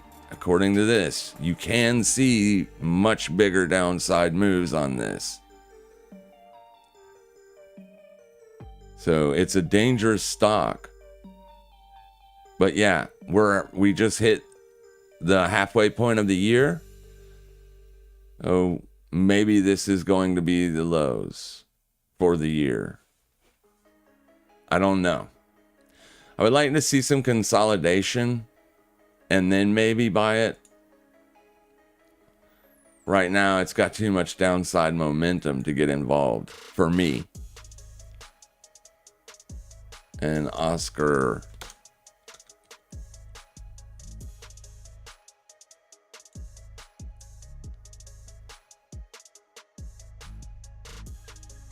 This is a cheaper company.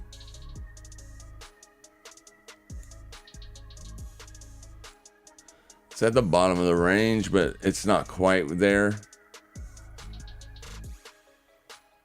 So you've liquidated last month's low, and you're starting to get a bid now, but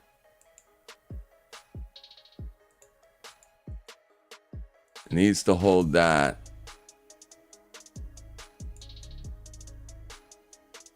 You're also testing the yearly opening range.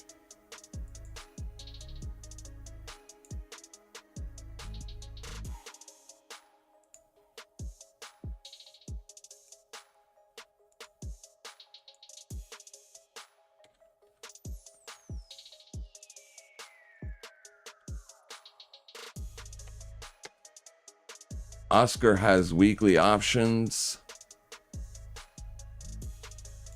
What's the analyst say? Ooh, there's quite a bit of strong sells. The analysts aren't always right, but I'd be more prone to be a buyer if there was a lot more buys or strong buys than sells. Since the majority of analysts, or the bigger portion of analysts, are strong sell, that definitely puts you at neutral. So,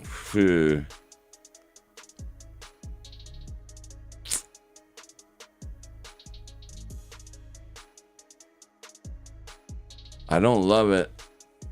I don't love it at all.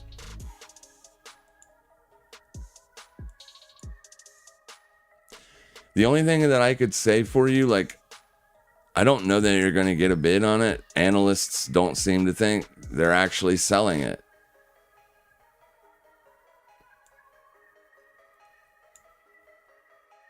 Even the technicals is a sell. But that's just according to TradingView. Let's look at the seasonals. It's pretty much neutral on the year. Okay, so just looking at the seasonal chart, if it can hold the yearly open, you can be a buyer. Under the yearly open, you can't be, because you've seen 2022 and 2021, once it dropped under that level, it could never get back above it. Like here is, look at 2022. So let's just look at that year alone.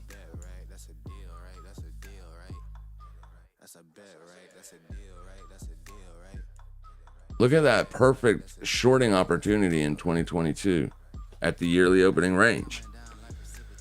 So if you lose the yearly opening range, the sellers are going to they're going to shit all over it. If you can hold that, then you can buy it.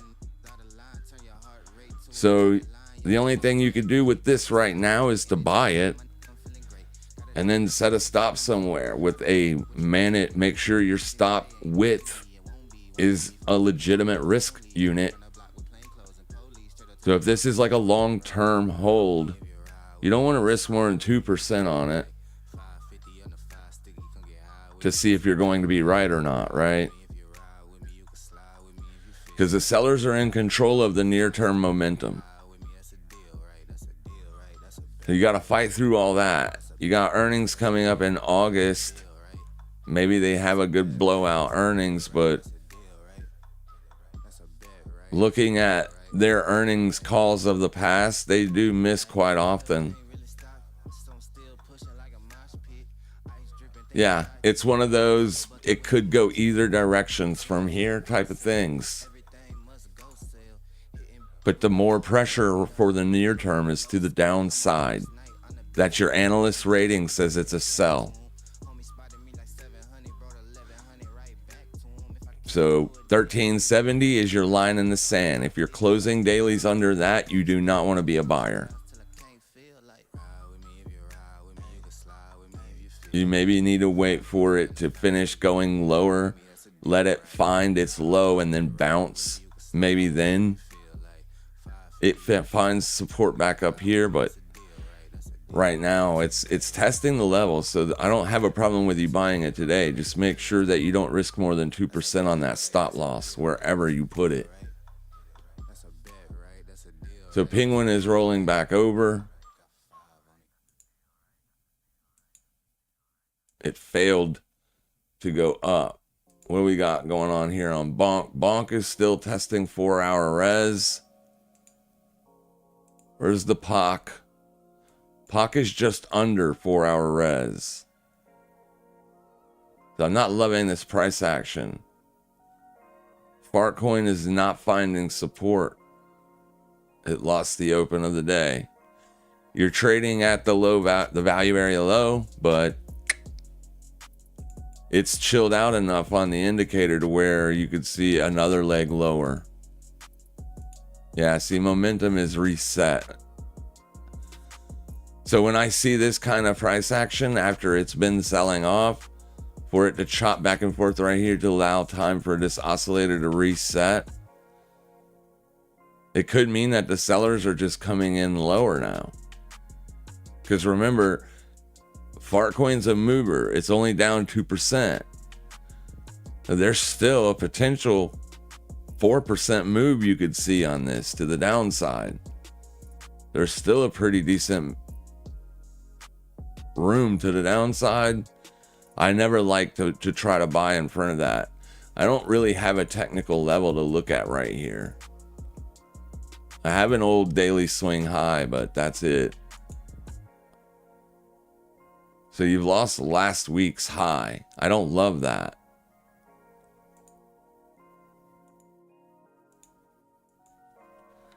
You haven't lost it like strongly yet. You barely lost it, but you have lost it for now. So if I were going to buy Fartcoin, I would almost need to see it hold support up here, not under last week's high like this. I need it to find support up here. And then I could maybe be a buyer. As long as it's trading under that, the threat is to the downside. The bonk is structured exactly the opposite. Bonk is still structured in a way where it's still threatening these highs. Like it's doing the opposite. It's holding the day open. Now it could roll over here.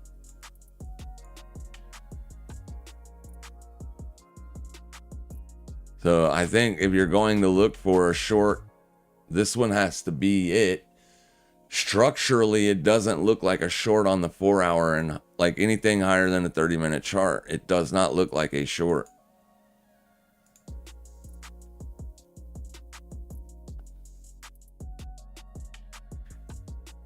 But it could ultimately be one. You still have support under you. That's going to be a major issue for the breakdown. But we'll see what it does.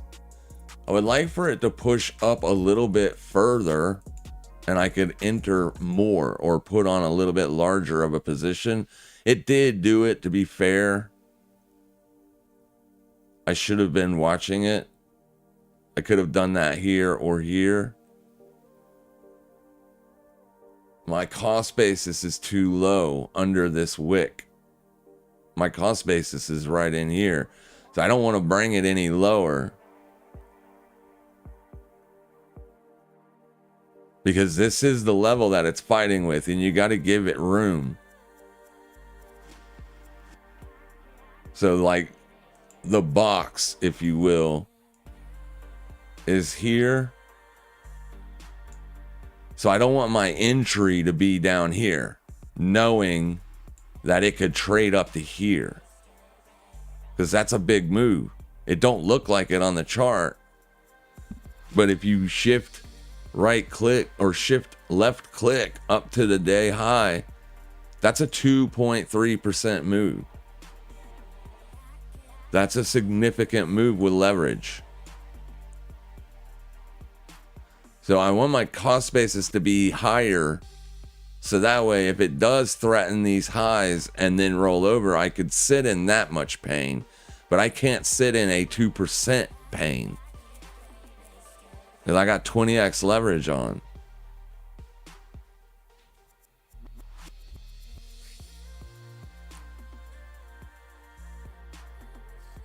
But yeah, we'll watch it. If it gets up into here, I might try to put on a little bit more. But man, I don't love it. I don't love it because it isn't rolling over. Remember, if dominance cuts loose to the downside, your alts are probably going to find support.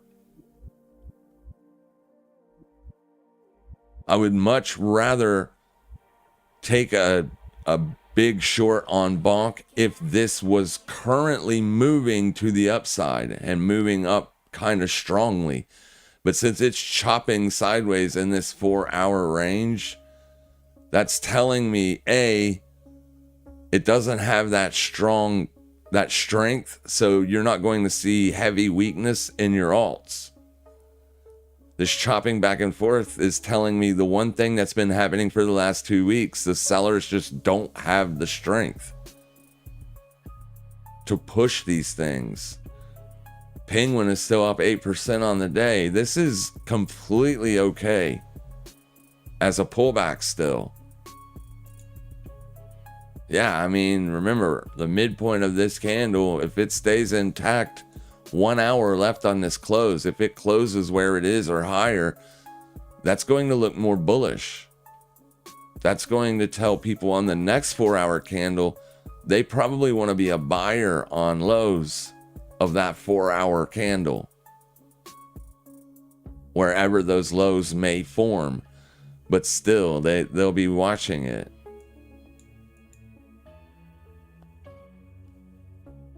What do we got as far as volume for today? Decent volume, almost like what we had yesterday on it.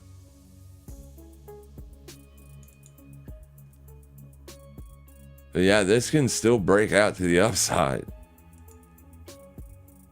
That's making me not really love the short. I love the long, not the short. And IWM is right back up. Look at that.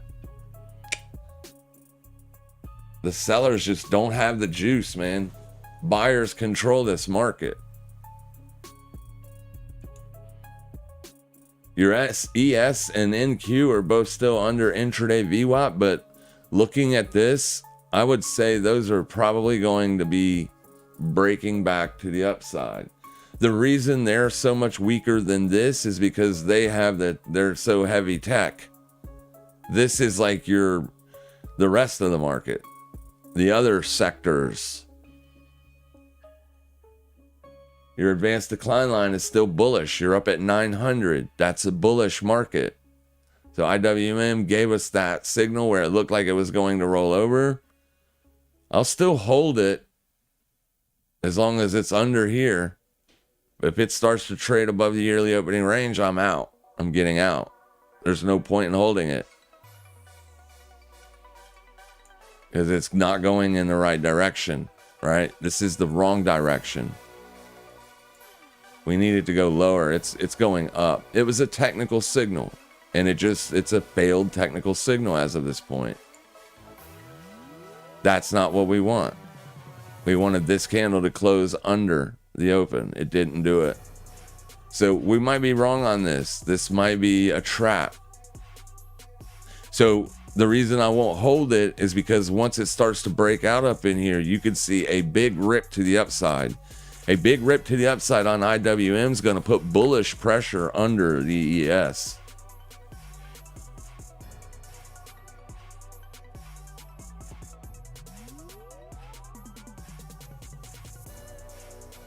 Okay, so Penguin's starting to roll over.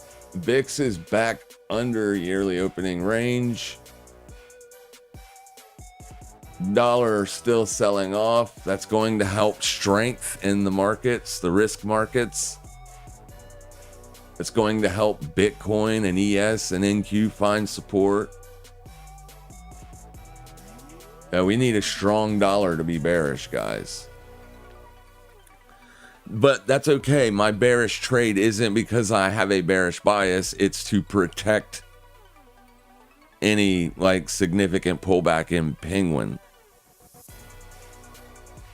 But if Penguin pulls back all day and Bonk goes up all day, those trades they're not gonna help my account at all. The account is up nicely though. We are doing stellar work this week. Clean shorts on USD JPY and pound yen in the London session. Yeah, based on dollar weakness, I can see that.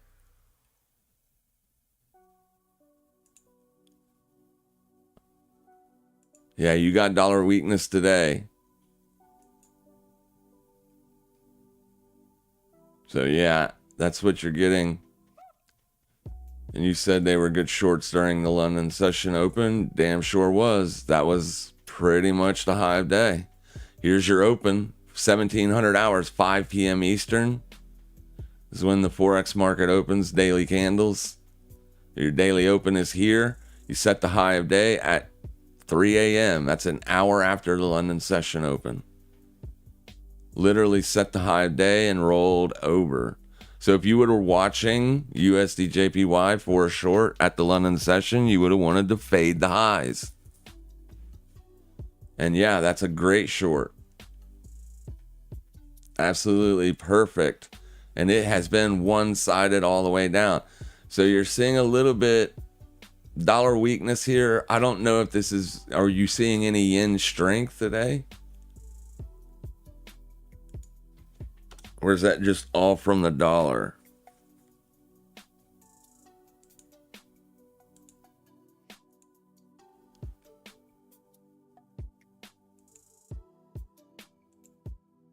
Yeah, you're seeing a little bit of yen strength. So dollar weakness and yen strength.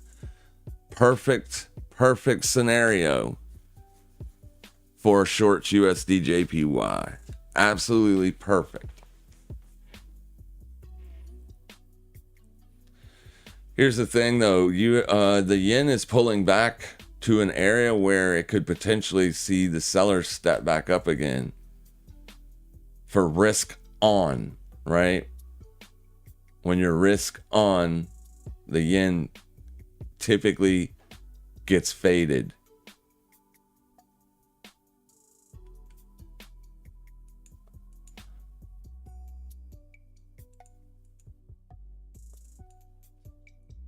So you might be coming into an area on that USD JPY short to take profits.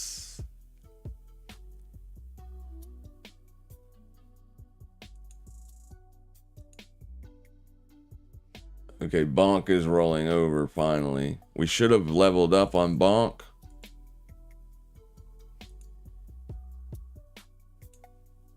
I just didn't want to bring my cost basis lower. Not while we're testing this level. But it never did give me a higher test. And it's starting to break down here. Penguin's breaking down a little bit. Fartcoin testing the lows. See what I mean?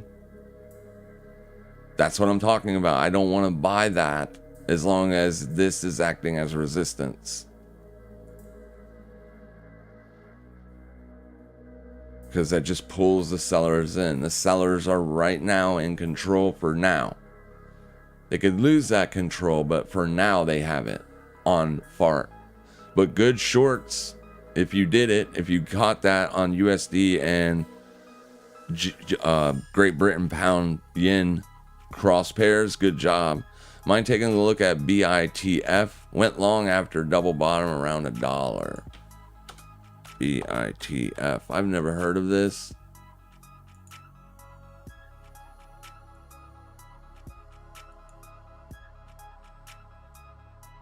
Bit Farms. I mean, I don't know what this is. Clearly, it's under $5, so money managers aren't buying this thing.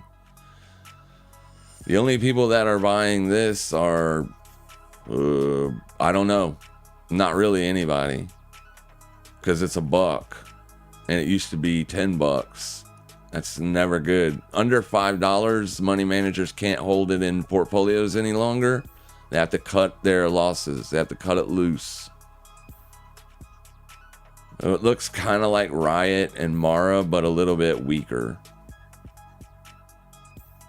So you may see a sympathy bid from this. Good job buying it at $1. You're up. Don't let this turn into a loser. And all I mean is if it rolls back over, which it's doing today, as of right now, then exit it before you get to a loss. Like 115, get out. Don't get a loss from this, please. Don't take a loss. But it could see a sympathy bid. You got earnings coming up. Judging by the price of this thing, I would say those earnings are likely to fail. I mean, it got 175% on the top line and it did nothing. It sold off. Be very, very careful holding this, but as long as Bitcoin remains bullish, and it is bullish today, it's up 1% on the day. As long as that is the case, I think this might go up if it's getting a sympathy bid off of Bitcoin's strength.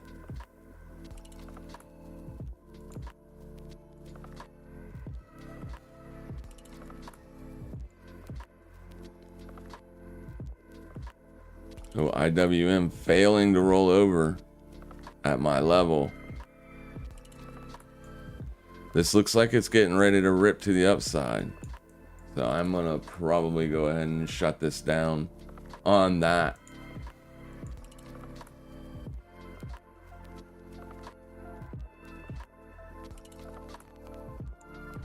I'm going to get it pulled up and ready to exit because it's defeating the purpose. There's no point for me to set in it and hope it runs lower. It could, obviously, but I can't. I don't want to set in a huge loss praying for that to happen. It worked at the beginning of the day. So it should have failed here and rolled over. If we were going to see a down day, that's the perfect scenario, right? Look, you rolled over. You got up and then you rolled over. This is what we want to see. not this. This is more conducive of a bullish breakout.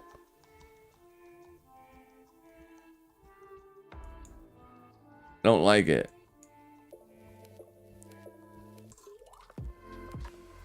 Don't like it.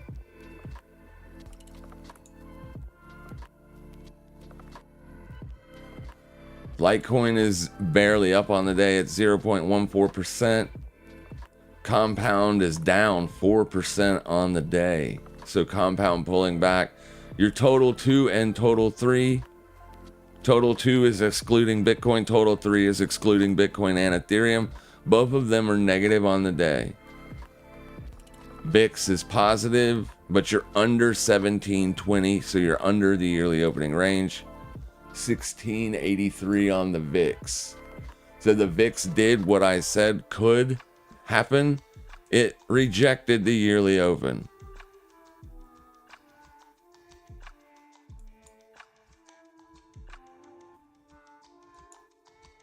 Bitcoin pushing up after a crazy wick. What is that?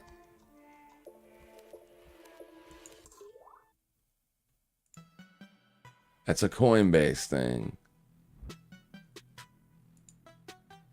Yeah, that's not a real move. That's a Coinbase fluke.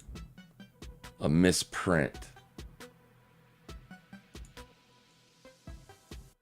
All right, I'm just going to go ahead and get out of the IWM. There's no point in holding it as it was working and now it's not. I'm not going to just sit there and let that thing go against me all day long. No point, right? No point at all. Especially since risk markets are potentially going to catch a bid here, as support seems to be catching up. Nvidia has bounced off of the daily lows. That monthly VWAP test was a buying op on Nvidia. You set those lows and you've bounced off of them.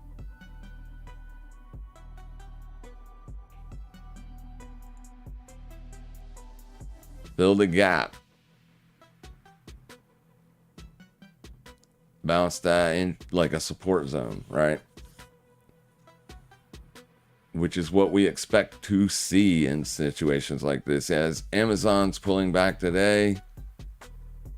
Google finally retesting the early opening range. It's pulling back for the first test of it, which is what we kind of expect to happen. But ultimately, I would be a buyer on Google on pullbacks. Meta is filling a gap right now, potentially putting in a bear trap. Netflix finally pulled back.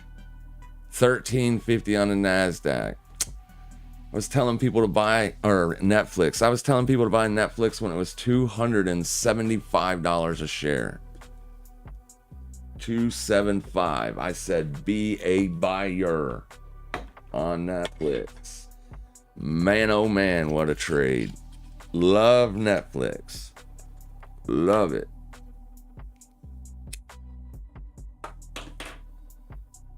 I watch quite a bit of Netflix myself. I think some of their shows are garbage, but some of them are good. They make money as a company. They are the stream giants. If they could get contracts with the UFC and NFL, things like that, dude, Netflix will get huge. Taking over the cable industry almost single-handedly. So here's something. If AMD can pull back to the 2024 yearly opening range and hold that area as support, we could probably be a buyer on that. Lam Research pulling back a little bit today. That's normal as your Netflix is pulling back. I don't know why Schwab is over here. SMH pulling back. IGV. This is the expanded tech software. Oh, and software. Let's go look at that because I put that on watch. Let's go look at our software stocks, see if they're still pulling back. No. So they did pull back last week. And I was hearing some people talk about some new AI for Amazon was literally going to wreck some of these software companies. Doesn't seem to be the case. Doesn't seem to be the case. This is constructive. We just looked at Amazon. Here's Oracle. Yeah, it pulled back also last week and broke out fresh all-time highs. Oracle's a good company. That's why I didn't rush to jump into the short. CrowdStrike hasn't given it back yet, but it might.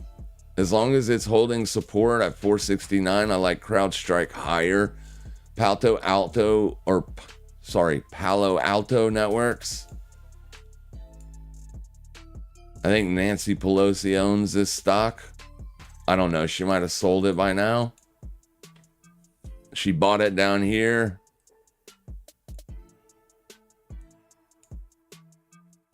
She bought it down here. She probably sold it up there. It's been struggling to break out, but it looks like it's trying to. If Palo Alto stays closing dailies above 195, I like it higher.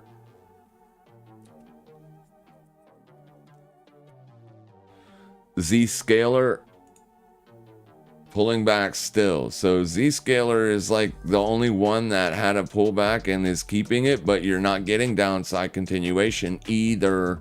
You literally rejecting downside continuation today after a liquidation. Look at that. Took out last week's low and you're being bought up. Might be a buy. It's an expensive stock, so you can lose money quick on it. The options, they're very expensive. But you could potentially put on like a put spread or something if you wanted to.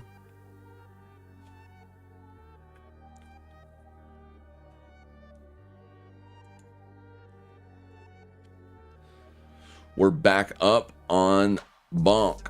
I think the short on Bonk isn't going to work. I think if it was going to work, it would have already, right? Can I get an amen? This is not a bearish structure. This is bullish. Whenever the sellers cannot make fresh lows and you get big rips like this, it's more prone to break out to the upside than it is to roll over.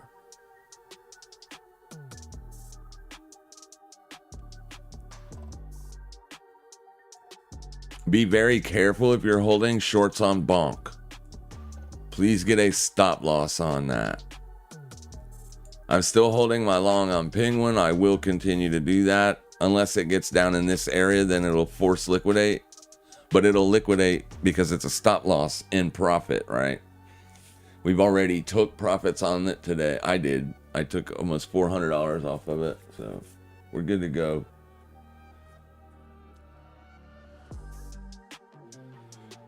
Fartcoin is bouncing. So here, this will be interesting. If Fartcoin can maintain support here at 157.80, I like it higher. So I will be watching this today to see if I can get a support test in this area.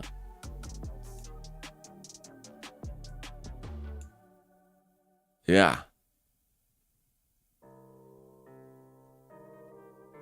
Yeah. If we do, then I'll be a buyer on Fartcoin. If it holds last week's high today, I'll be a buyer on it. What's up, Brian? Can I take a look at big support levels to buy ETH at? I don't know if there are any near, like on the near term.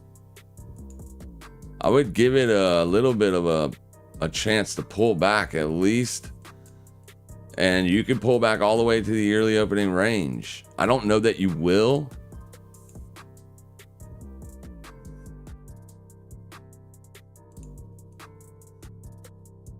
TradingView always moving my lines. Always. I don't know if you will pull back all the way to the yearly opening range. That's the midpoint of last week's breakout. But if you did, that would be a huge level to watch for support. Man, I mean, other than that, you don't have any. You got a trend line coming in here, but I mean, I don't love that. Dominance is rolling over. We lost 0.8, so it's rolling over. We're down to 0.78.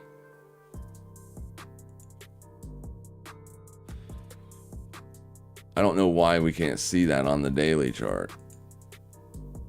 So it's rolling over a little bit here. If that happens, alts can rip. So yeah, on Ethereum, there's really no level for me to give you that other than the yearly open. You've already taken out yesterday's low and you're currently trying to hold that. But I mean, I wouldn't be a buyer all the way up here. It just doesn't make sense to buy highs. You need to let this indicator cool off. You are massively overbought. Overbought can stay overbought for a long time. I know all this. It can go higher. You could potentially buy it today and you could potentially continue to rip. But it's not a great buy. It was a great buy here or lower when it was range bound. That's when you want to buy these assets, when they are range bound, not when they're ripping or falling. When they form a range, because that's telling you that the market is finding equilibrium there. That means the buying demand, the selling supply, both of them are fighting to see who wins. That's the area to be a buyer. Especially in bullish market conditions, which we are in bullish market conditions. But right now, I think it needs to cool off a little bit, let it trade sideways, let it pull back for a week or so, and then look to be a buyer on weekly lows. That's about the best advice or the best technical anything that anybody could give you right now on this. All right? Everything has just been cooking for multiple days. Cooking with grease. Lots of shit retracing today. Yeah, it's because we're seeing Bitcoin dominance retrace. Yeah. That's okay. Retracing is when you want to be a buyer. That's when you want to look to be a buyer on those, but you need some support. So wait for at least a 4-hour range to form here on Ethereum. We could pull up the weekly. There's Monday midnight. So this is going to be your day, your week open right here.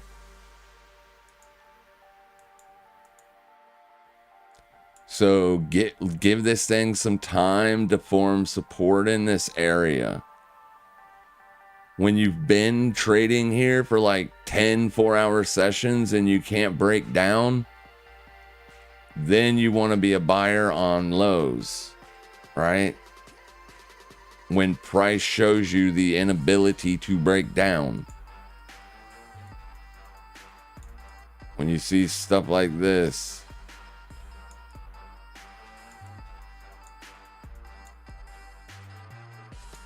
You want to be a buyer in this area. If you get that on ETH, that's what I would do. As long as market conditions are still lined up for bullish continuation, which they are. Anyone else just get a 5-minute scan wick down on the 5-minute candle on Bitcoin Coinbase chart? Yep. Yes, sir. There it is. Bloop. Did it stop you? If it stopped you, I'd be so pissed. Because it is a scam wick. It is only on Coinbase. So that is legitimately a scam wick if it stopped you out. If it didn't stop you out, then don't worry about it, right? Just ignore it. Pretend it's not there.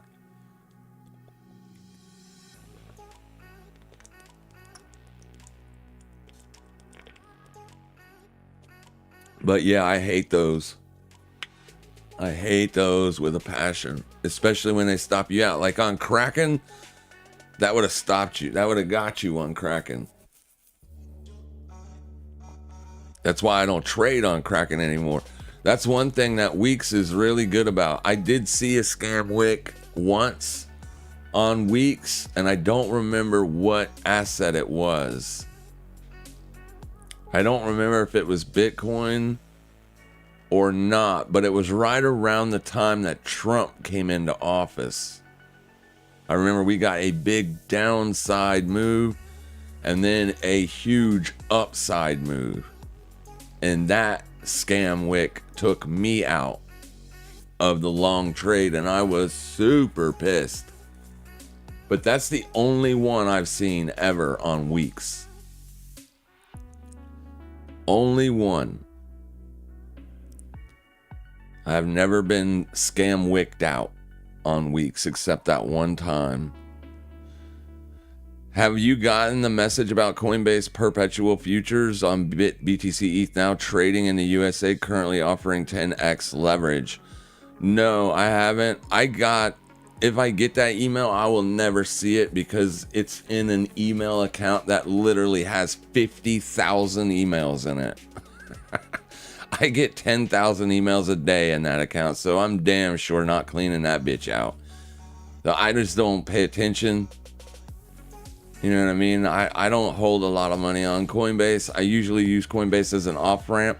However, I have said, because Coinbase does offer futures now on Bitcoin, I don't know if they offer futures on alts, but I do know that they do on ETH and Bitcoin. So yeah, I mean, if they become more of a swap perp company, and they offer like swap perps on all the alts as well, then I will trade on that exchange. But as of right now, I have everything set up through Weeks, and I have no problem withdrawing funds. I make regular withdrawals from Weeks. I have never had an issue.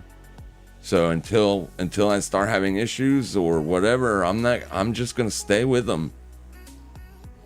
Like I said, I don't see scam wicks. It's happened once, and that was a very, very volatile time. And when the markets are super volatile like that, on an elevated VIX, those type of things just happen. It comes with the territory. So I was more than okay with it. Of course, it sucked, but there's nothing you can do when that stuff happens. You just have to accept it and move on. Live to fight another day.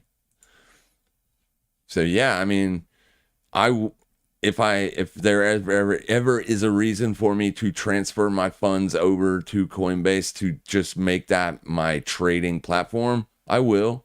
Absolutely. I have no issues with Coinbase at all.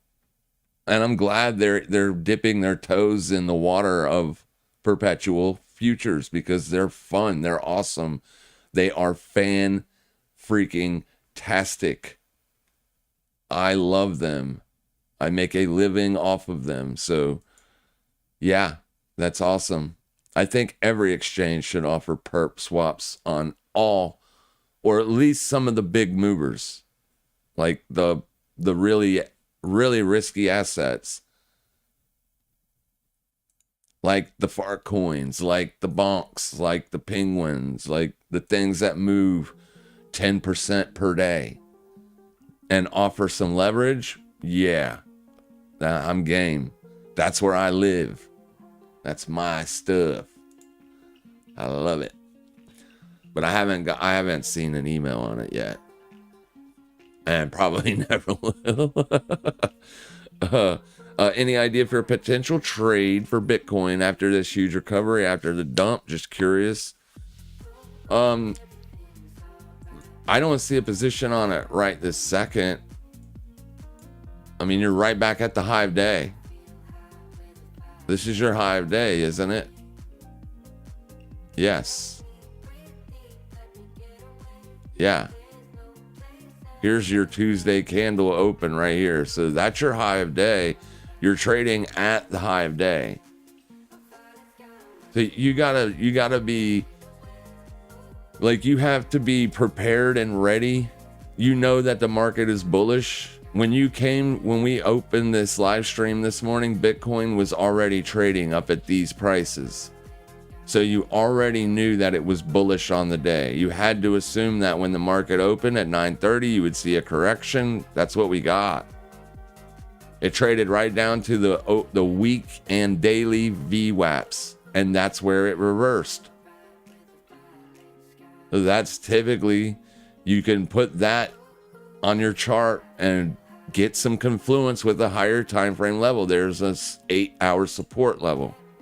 It's an old one because we've got this chop slop in here, but it is a level. It was support last week. It didn't hold here or here, but it held today perfectly. I mean, it will be less and less relevant as time goes on. So you don't even have to find that level. You know what you literally could have done? You could have literally just watched. Well, you wouldn't have got a day open test. This is a scam wick. So ignore this wick. That didn't really happen. If it did stop people out, then you should have been able to get a fill on it. I'll just say that. But if it didn't hurt anybody, then nobody was able to get long there either. So we just discussed this in yesterday's live stream. Watch the previous 4-hour candles. Always your previous candle. Because when you're trading, live prices are trading inside that previous candle's range, then you can use that previous candle's range as an objective place to watch for entries. So this candle closed at 8 a.m., right? That's your 4 a.m. open. So at 9:30 this morning, could we have bought that level right there at 9:30? Let's go see.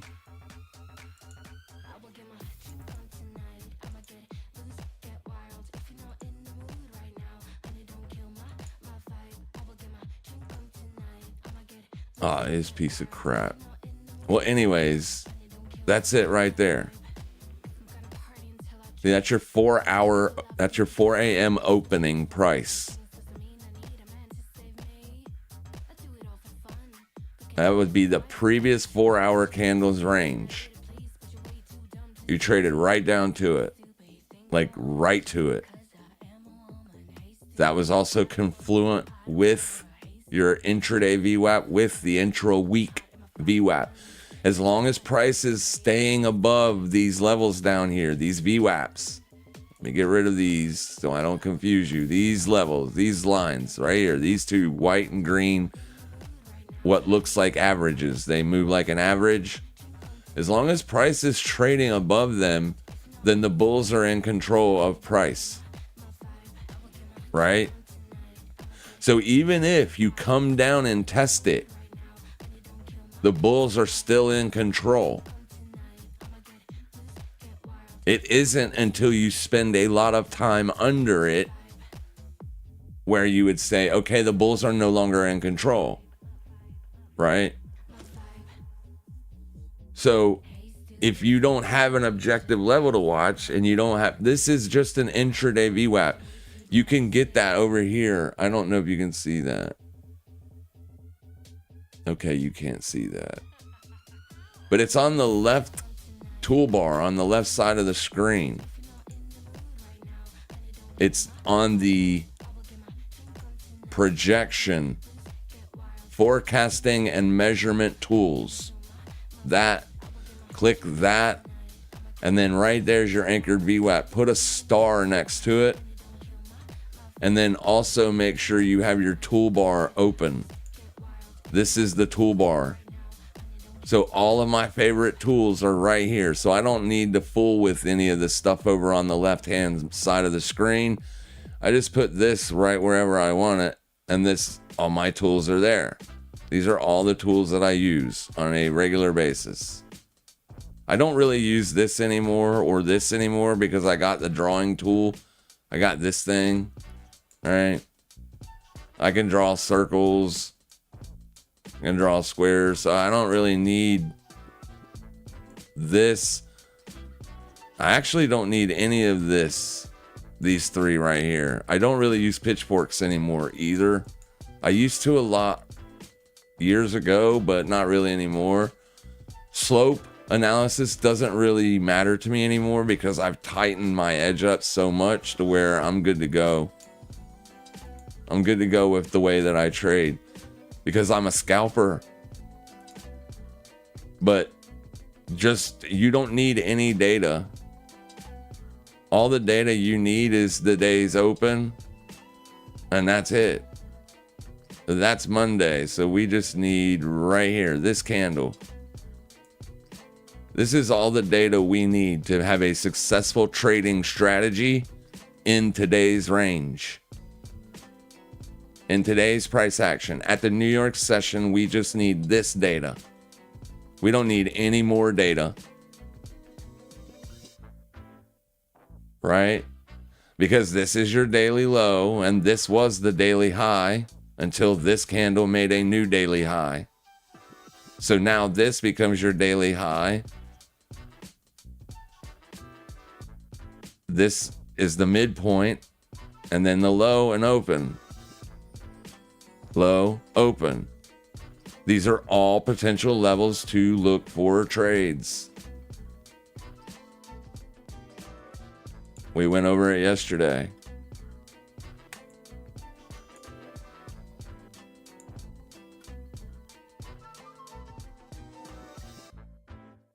So let me pull this up to where it's just the daily. Well, here, I'll just do it like this. 1 day. 1 day. Okay, there you go. So this level wouldn't have been here at the London session. But you would have had another 4-hour open during the London session. Right?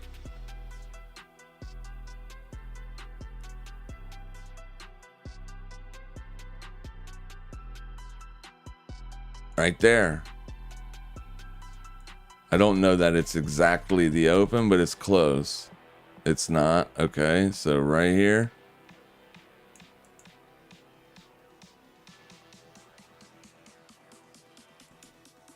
So at the London session, open is right here. Boom. London session opened right here.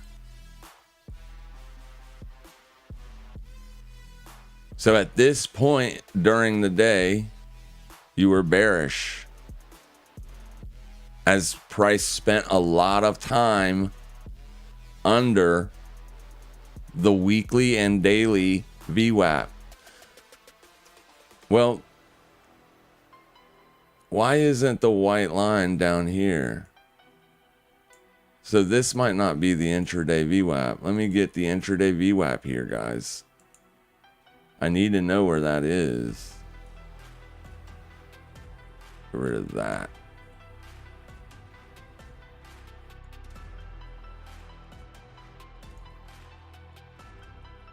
All right. 1 day. Okay. So here it is. So here's your London session open. You were actually bullish. Sorry. You were bearish on the week, but bullish on the daily range. And this level would have been the level to watch for buys or sells. It don't matter. It's up to you. It's your choice. That's all anybody else is doing in this. That's it. That's all anybody's doing. We're looking at previous candles. Are we breaking out or are we in the range? If we're in the range, then we know we can hold a short or a long or whatever. We don't need old data. We don't need any of that. It's nice when you're like trading outside the ranges. So like when this candle breaks out and trades above this swing high, well, then this candle's range will be relevant, won't it?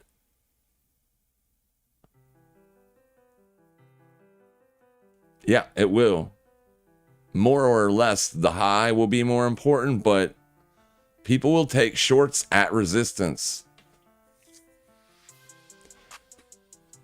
So yeah, that's all we're doing. We're just using the data the chart gives us, and then we're basing trade ideas off of that. Like my bonk short literally is off of a 4-hour resistance, an old one, this one. Why? Well, because this candle is trading above the previous candle's high. So then I have to look at the previous candle's high. Where is it? Right there. Okay. Were we trading above that? Yep. So this is going to be the next liquidation zone because it's the high. Where's the next liquidation zone if we liquidate this? So if we get up in here and we start pushing higher, this will be the next point of concern or target or entry, right? Because that's where the liquidity is. The liquidity is setting above every swing high and below every swing low. This candle liquidated this, and this. This one wick right here. You took out 1, 2, 3, 4, 5 4-hour periods lows. That's all it did. And then it went right back up into the range. This candle's range. So it's always the previous candle. See, bonk still is not trading inside the previous candle's range. So bonk is still strong. Bonk is still trading above the last 4-hour candle's high. This is a trending candle to the upside. There are only three kinds of candles. Only 3. They don't make any other kind. Right? You have a outside candle. That's when it completely engulfs the previous candle's range.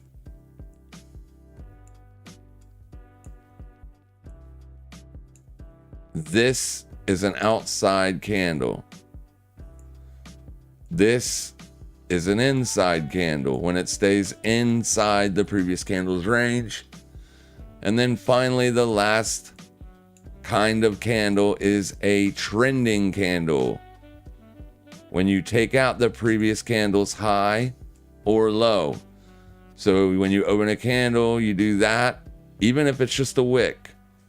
If this candle opens here, which it wouldn't open there, right?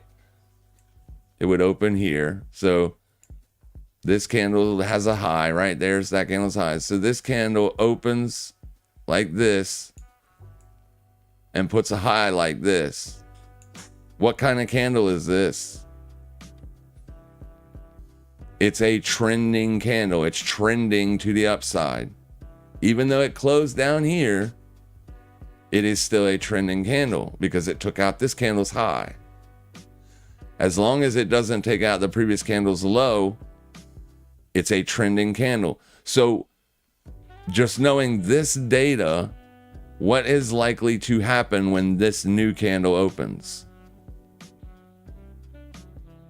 Well, we don't know what's likely to happen, but we can see what it's doing right off the bat. Does it set up a low and then start trading higher? If it does, then we can say, well, this is probably the target. Boom. That's all we're doing with candlestick analysis. We're just taking the ranges that we have and we're letting that dictate the bias. We're not predicting what price will do. We're looking at what we currently have and that data, and then we're making decisions based around that info. So that's why I'm like so willing to short bonk if we take out the liquidity and then reject back in the range, this candle's range. This was an outside candle. It's a bearish engulfing candle. So the shorts, when this candle opened, They were already more prone to be short based on this candle's data, because this candle opened, took out the low, then went, took out the high, and then closed red. So it's a choppy candle, but it is an outside, it's a candle, it's an engulfing candlestick. Now, people will tell you that the signal, the bearish engulfing signal, is better when this engulfing candle closes under the low. But this is still a bearish engulfing candle. It is still an outside candle. So when this candle opened, most people were looking to short. This is also the daily open. That's why this candle closed bearish. Most people in this candle's range were looking for short trades. They were looking for downside continuation based off of this candle. That's why this candle closed bearish. But the sellers were unable to get downside continuation. They got it here, but this candle didn't close bearish. It closed bullish. It closed up. So you took out the lows, then went back to the open and went higher. That's important data. We know that we took out the lows and we were coming off of what should have been a bearish signal, and we didn't get a bearish trade. You did, like if you shorted the open and was targeting this low for your take profit, you did make money on that trade, but you stopped out of it now. So this candle told us for this candle's range that price was probably going to go higher, not lower, because we already liquidated the lows and we reversed. So as long as we're trading above the open in this candle's range, which if you noticed, you damn almost just now almost got back to the open of this candle.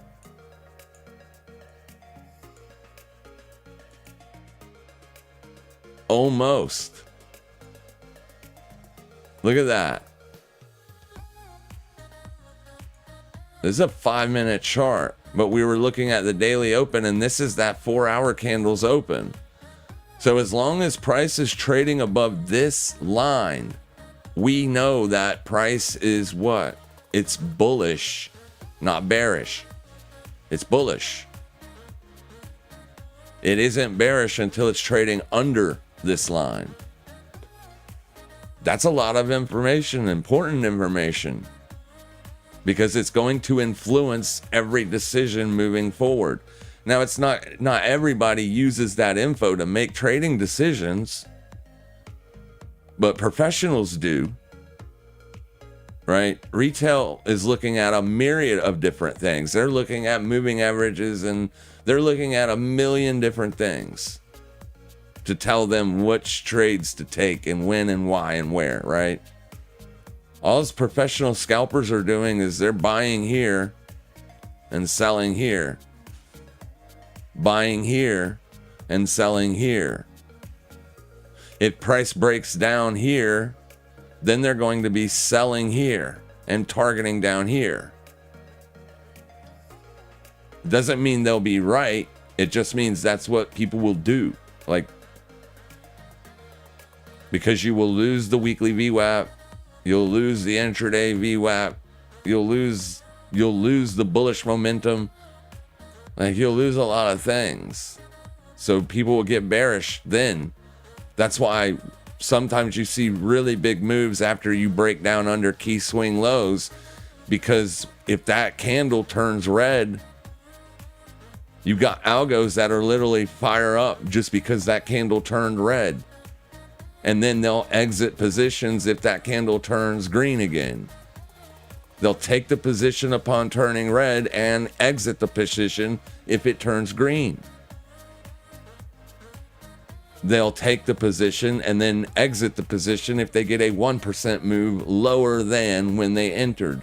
Like, these are easy codable languages for people that use algos and whatnot to trade for them. I don't do that because I don't trust the computer. I don't want to open up my bot platform and see that I have a miscode, something was miscoded, and instead of it stopping me out, it literally added my whole portfolio and jacked the leverage up to 100x.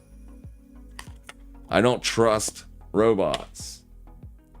I'm a discretionary trend trading or trend following trader. That is what I am. Discretionary trend following. I use candlesticks as my analysis. Objective levels. They're not subjective. Trend lines are subjective. Slopes are subjective. Like, all those things are subjective. That's why I do not use them, because they're subjective. I want to take trades based off objective information. That's why. And as long as you manage your risk, you manage your money the correct way, you can be profitable. I took like 3 or 4 little scalps between yesterday and this morning on Fartcoin. I took a couple trades on Fartcoin, and I was just trading the 4-hour ranges. That's literally all I was doing with Fart. Just trading these 4-hour ranges. Just taking trades based on that information and then exiting them based on this candle's information.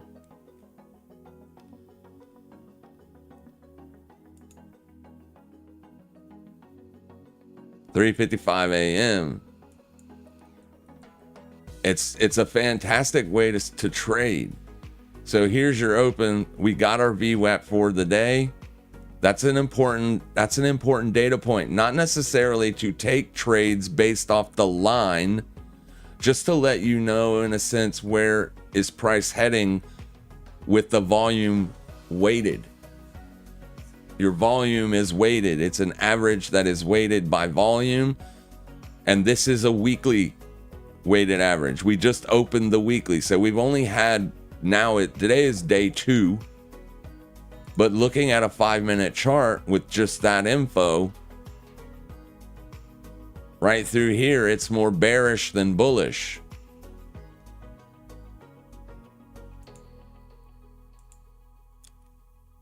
So let's set a line here. Alt H. Oh, I mean Alt V, sorry. And we'll play it up to 8 a.m. Well, I don't want to do that because I was taking them before 8 a.m. That's 4 a.m. Okay, so we're getting ready to open a new candle right here. What did I do with that? So that's the open. Right, this.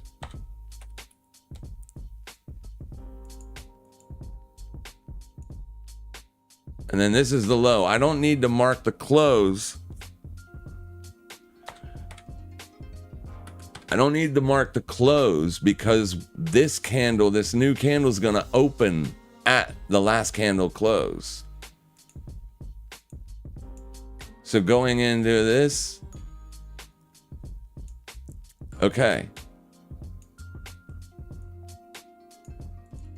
So this is scalping strategy.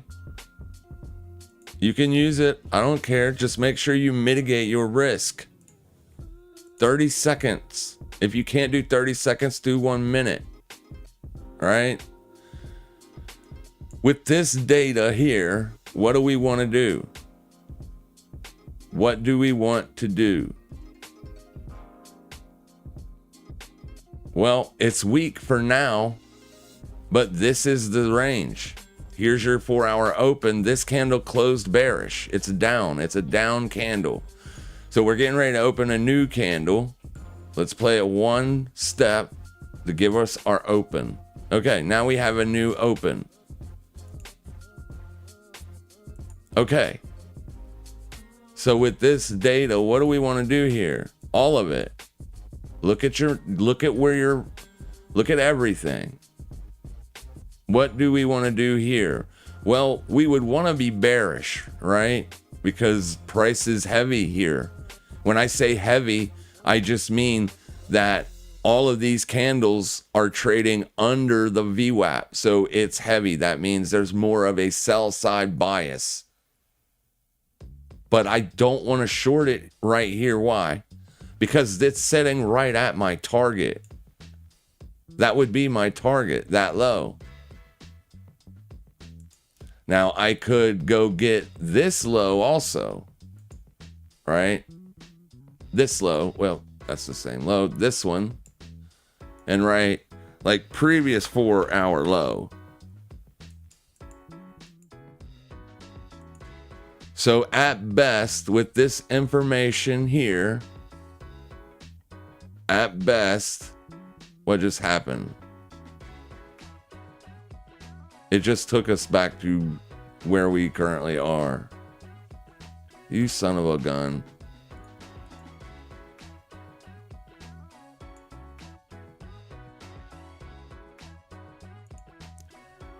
Stop it. So at best, if I take a short, then this has to be my target right here. Also, we're oversold. Now, this is before, this is in between the London and New York sessions.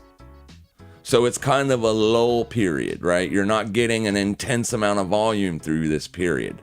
It's a lull period. It's like a price discovery period. If you're trading under lows, when you're trending, people call that price discovery. When you're above fresh highs, making fresh highs or making fresh lows, that's price discovery.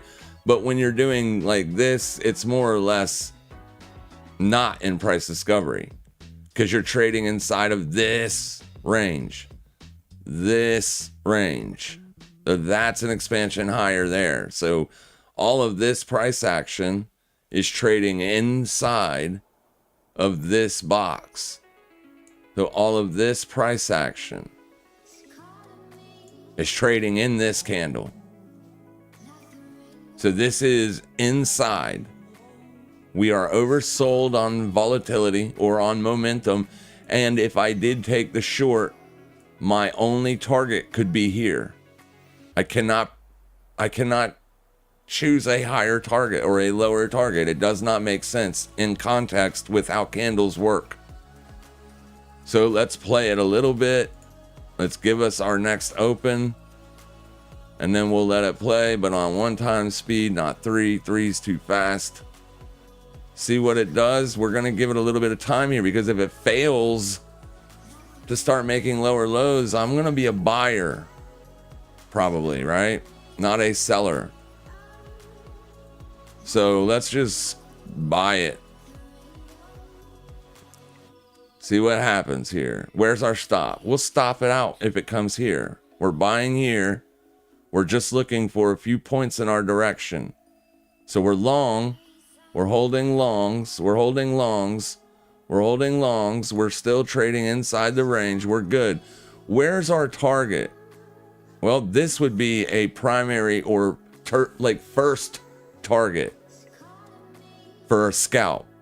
With a scalp, you're using a pretty decent sized position, right? You're making the move worth your while. That's a 2% move right there. So with a $200 position on 20x leverage, I would have made a roughly 50 to 60 bucks with that trade. Boom. I'm out. I'm done. Take my 50 bucks off. I'm out. Okay. I knew I didn't want to sell it based on momentum. It had been down here for a while and it's already took out the target. The very next target was only right here. It could have, of course, it could have kept going. Obviously, that's what everybody assumes price is going to do anyways. They always assume price is going to go either up if they're long. It's only always going to go up if they're long, or if they're short, price is always only going to go down. But professionals know that is not what price does at all. Like, you very seldom ever actually get that, because there's too many people that are actually trading the market the right way. They're trading the ranges. Another big key point to watch is the midpoint of this 4-hour candle. This is that 4-hour candle's high. This is that 4-hour candle's low. So we just need a midpoint. And that's what a fib retracement will give you. So just for this brief example, I will kill everything except the midpoint. So this is my max target. Max. Primary, secondary.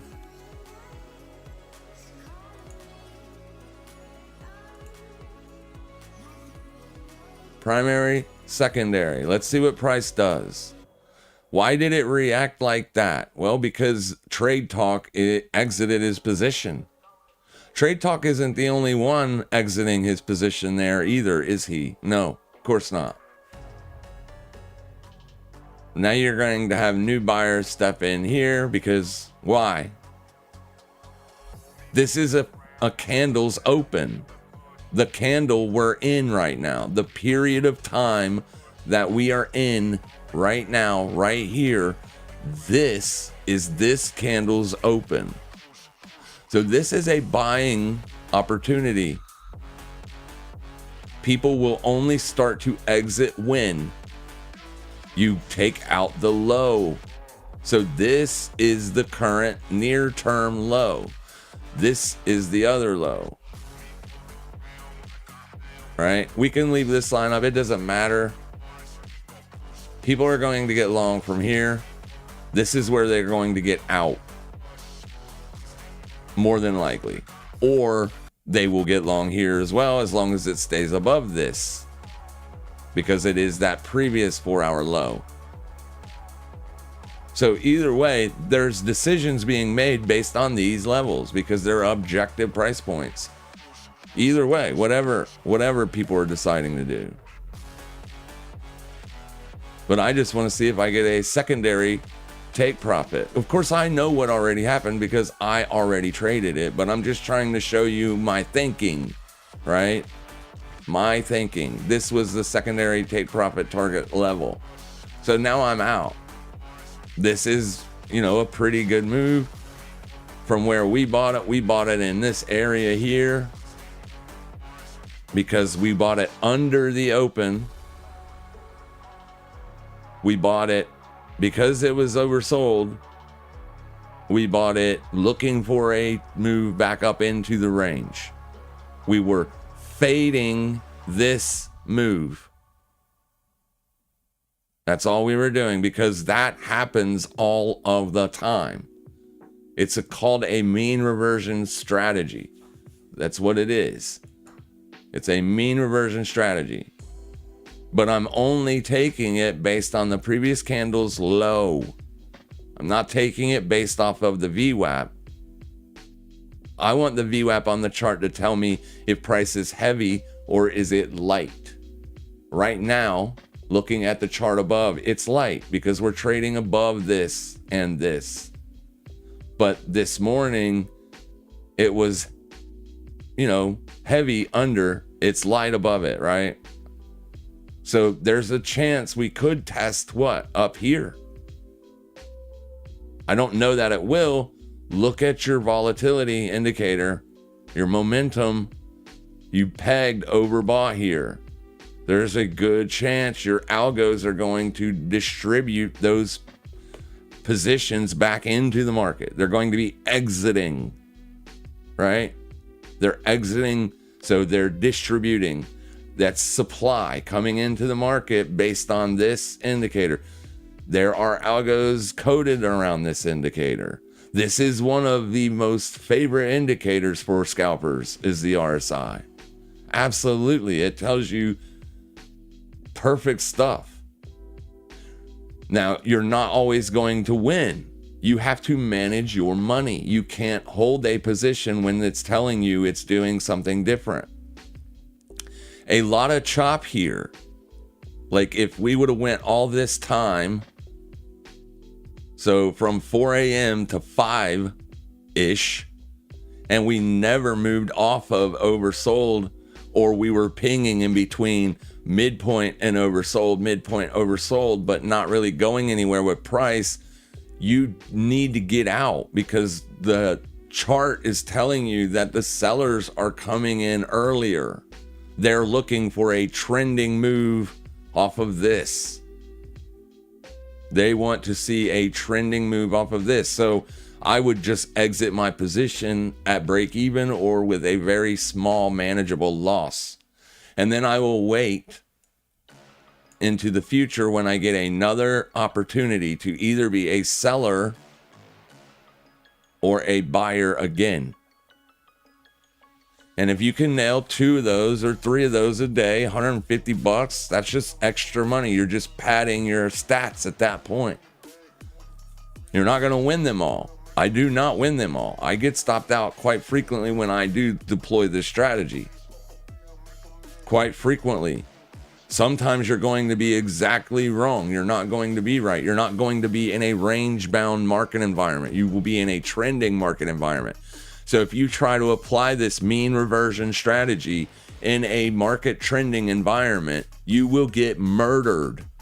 You will buy oversold and it will literally go more oversold, but price will dump. You will get big freaking candles in the wrong direction. Boom, boom, boom. This indicator can stay right here while this is happening. You can't sit in your position when this is happening, right? No. And you can't try to buy there and there and there and there either. It's up to you to identify a trending or market environment that doesn't fit with the range trading or the reversion to the mean strategy.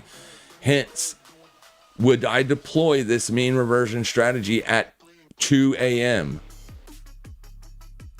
Only if I am what? Looking for the London session to make a fresh daily high or fresh daily low and reverse. That's the only time I would deploy a mean reversion strategy at the London Open.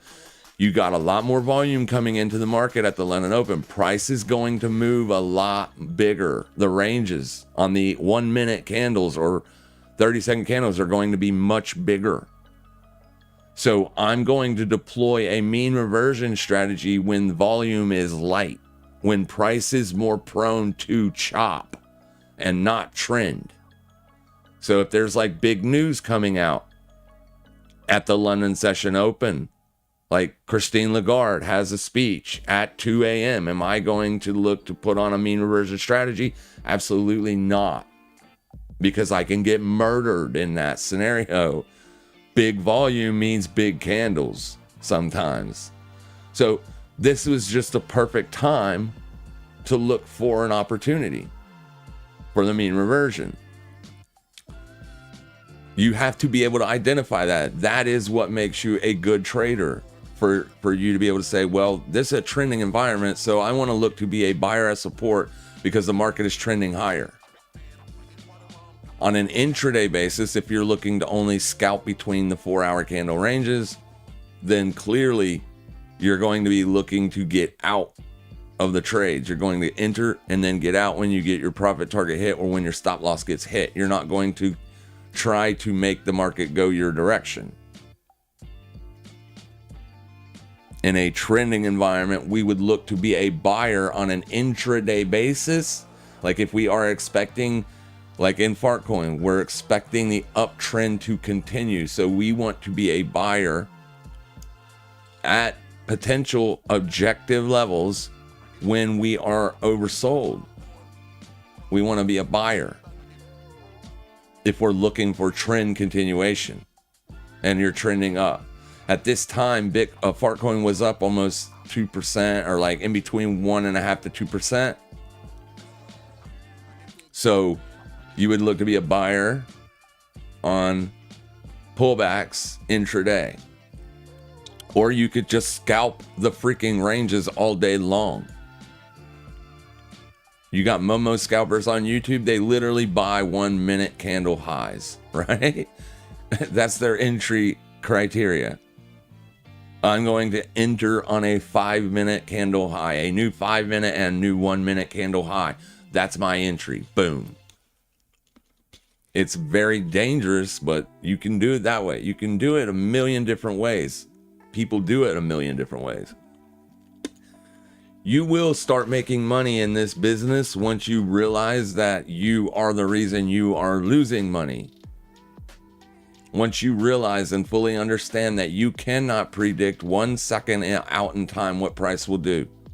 Once you realize that and you stop trying to do that, and you start taking smaller positions, you lower that leverage slider down, you do all the right things, your equity curve will start going up. It will stop going down. It's doing the wrong things that get you in trouble. You might hit 40 winning trades in a row, you think your shit don't stink, and then you go in real heavy, and then your whole account gets blown out.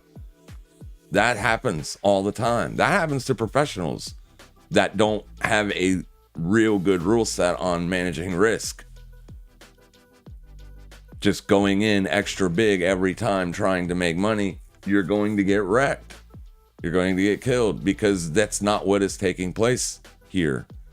What is taking place is people are looking to just flip the coins. This not really a trending asset class. Also, this is more of a speculation vehicle.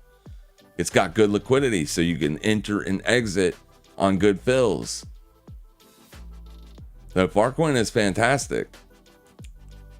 But if you want to be a trend trader, trend follower, you're looking to buy pullbacks when the market gets oversold in an uptrending environment.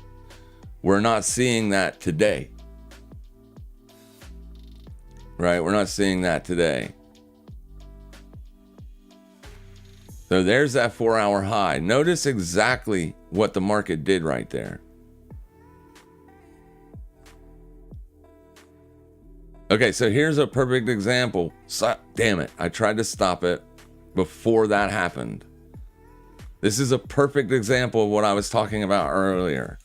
Okay, so you as a retail trader, you short right here because Trade Talk taught you how to do a mean reversion strategy. So you short right here because it's overbought. That's a main 4-hour key swing high, right? It's 5:46 a.m. So you're not seeing a major influx of volume. There's no news coming out. All of it's perfect, lined up for a short right here. Okay, take it. Boom. Short. Stop loss. All right. 5:47 is when you entered the market. Come over here to 6:24. You've been in the market with an open stop loss. So that makes you a willing buyer at a higher price. Okay? Because your stop loss is a buy order. You are a willing buyer. You are telling the market, hey, I want to buy Fartcoin at 1.6420. Regardless if you do or don't, that's what you're telling the market. The market don't care that you're already filled. The market cares about this higher buyer up here. It doesn't give a shit that you're already in the position, that you already sold it. They just know that you want to buy it. So here you go. You're in it. Your stop loss is up here, and you set and you wait. And you're starting to see yourself make money. You're getting all giggly-eyed and goo-gooed, and you're like, "Yeah, I'm a killer trader, man. I'm a freaking sniper. Look at that sexy entry." And then time continues to go on and go on and go on, and here you are, 6:30. You're in this thing an hour almost. Look at what your indicator has done. On these 4 1-minute periods, this thing went from overbought to damn near neutral. That's a concern. That's concern. Because now you have room to do what? Go back to over freaking bought, right? Okay. In this scenario, you are now what I consider price to be light. Price is light. That means it can go higher. It can go up. Why? Because the volume weighted average price for the week is way down here, and the volume average price for the day is way here, right here. So price is floating. It's lighter. It's light as a feather here. So it won't take much to push it higher, right? You've already liquidated. So if the market was going to mean revert, it don't take long for it to do that. Usually, like it did it right here in 10 minutes. It mean reverted right back up to the VWAP in 10 minutes. Like up it goes. It's not doing anything here. It's not reverting to the mean. It's doing nothing. It's literally sideways in a light market. You probably should exit that position. Whatever profits you have, if you have them, take them. You can always re-enter another trade later. You do not have to get married to this position. You're in a light condition. All the other markets are super bullish right now. Risk market's bullish. The VIX is on lower than the yearly opening range. Yeah, I can go on and on and on. The market is trending higher. A very light price action. So if you're not getting your move, then exit the position. That is you managing your money. That's you managing risk. That's all you can do. Boom, you just got stopped. But instead of eating this loss 45 minutes later to an hour later, you could have taken profits here. If you entered right at that line, if you had a limit order right there at that objective price, you were in profits in this area. You were in profits by almost a full %. You've seen that in a light market environment, prices not reverting to the mean, and it should be. Exit, get out, take your money and run. Boom. Or wait and eat a stop. The market is literally telling you right here, hey, we are not mean reverting. Yes, we might mean revert, but we haven't yet. And you've been in your trade for a long time. That's another reason why you see this spike. Other people that took the trade at the same place you did said, holy crap, this thing is almost into bearish territory, and it hasn't went anywhere. I'm getting out on the next push lower. Boom, boom, up, boom. They are literally buying back into the market right here. These three candles. They're getting one final push and they're exiting their market. And that is why you got this. Boom, boom, boom. New buyers and these people exiting because it's not reverting to the mean. Up she goes.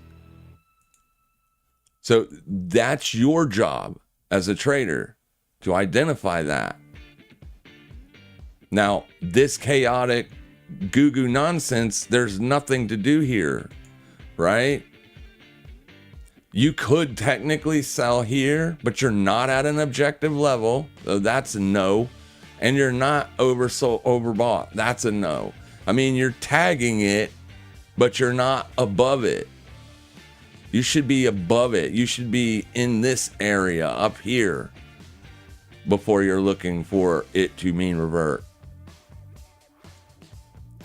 You do get a nice little mean reversion there, but it almost falls right back down to oversold again. And then it's chopping. But there's no short to take here. You're not overbought. This is an objective level, but you're not overbought. Like, leave it. Leave it. It's not a trade. Leave it. You're not missing nothing. Leave it. You can't predict this will happen, so you are not missing anything. Even if it goes down 20% in 2 minutes, you're not missing. It's not, you can't call it. You can't know that's going to happen. Therefore, you're not doing it. You're not missing anything. People think they are going to miss stuff and they start taking trades that are not trades. Okay, so this is the bearish point of the RSI. So when you're, I don't care what time frame you're on, when you're under 40, that means not only are the bears in control of momentum, right here, not only are the bears in control of momentum,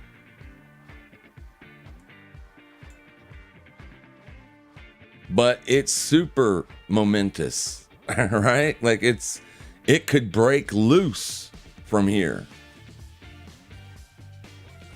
Your objective level to watch is down here, so you don't buy into this. It's a VWAP. It ain't a level. It ain't a price point. It's an indicator. We don't take trades off of indicators. We take them off of levels, objective price points. But watch what it does when it stays in here. Okay, so right here you hit oversold. This is a perfect example of what I was just talking about in a trending condition.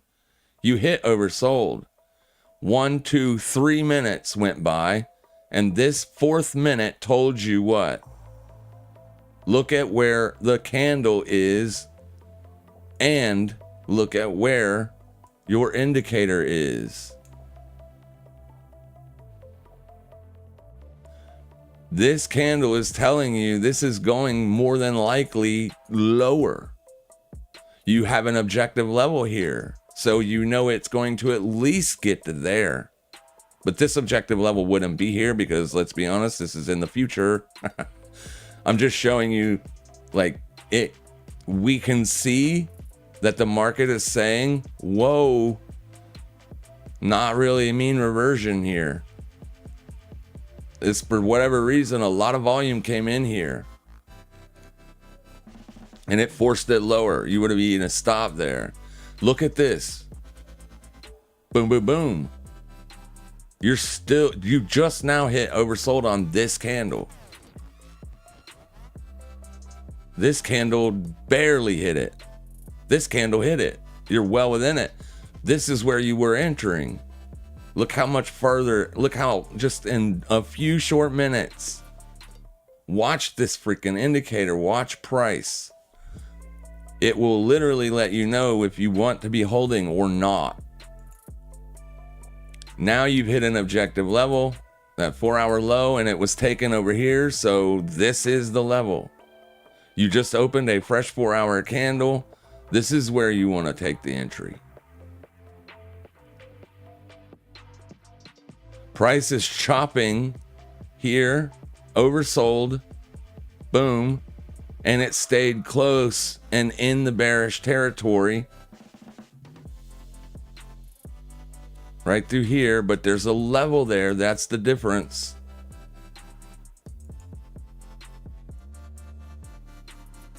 It's still heavy, still heavy. So this would have caused me to eat a stop. Like, it's still heavy. It's a very quick strategy. Like, I wouldn't do it if you're not a good risk manager. I wouldn't even attempt it until you back test or play with this bar replay stuff. This market is trending today. You're light as long as you're above the weekly. A lot of people are just going to be buying these lows for the rest of the day, more than likely. As long as dominance stays a little bit heavy here. So as long as dominance stays under this range, right in here, then alts have an opportunity to bounce, not sell off. Okay? So moving on for the rest of the day, whether you're scalping or trend trading, Fartcoin or Bonk or Penguin, right? These things have a potentiality to go higher. And I just invented a word, potentiality, to go higher. Price is light. People are going to be buying oversold readings intraday. They're not even letting it get oversold. They're foaming at the lips to buy this thing. So be careful. But yeah, that's what I'm doing with objective levels. That's what I'm doing with them. This is why I say you don't want to be a seller at every single resistance or every single supply zone. Like, you gotta be able to look at the market and see what is transpiring, what is taking place. Don't sit in losses and watch it get bigger and keep going against you. No, you will not make money doing that. If it's not going your direction quickly, get out. Get out. You can always re-enter. And it's about small, consistent wins, not big, huge losses. So if I took 3 shorts today on Bonk, all 3 of them lost 25 to 30 bucks. Boom, boom, boom. I lost $90 today. Okay, on my Bonk trades, all 3 of them were less, like 90 bucks is what the max loss is. I booked $1,300 profit on Penguin Monday. Then I booked a short on Bonk yesterday when I shorted that weekly open, right? That was a good trade. That was another few $100 right there. We booked $400, $396 on Pingu today. So the reason I'm making money is because my losses are substantially smaller than my winners. And even though I have just eaten a stop on Bonk and it could roll over, I literally don't care because I'm pretty much done for the day. I'm done. I don't need to trade anymore today. My week is set on alts. I don't have to trade another alt the rest of the week. And I've had a fantastic week. You have to be able to do that stuff to become profitable. You just have to. It's that is like the golden rule, man. Take small losers and take your big winners. Like, take them.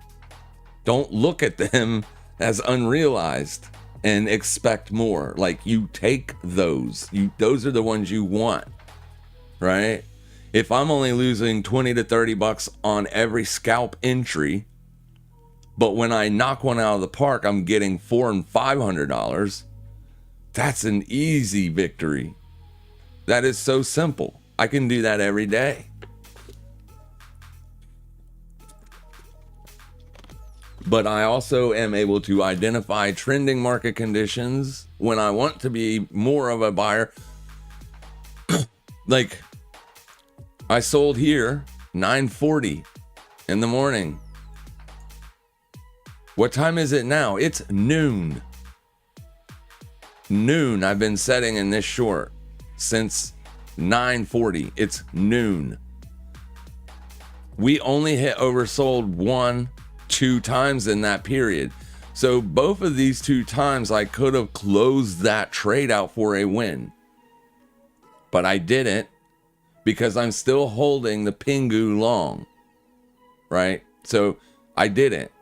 That was basically if these markets roll over, then I can close the Pingu out and potentially collect a little bit of premium on Bonk because it rolls over as well.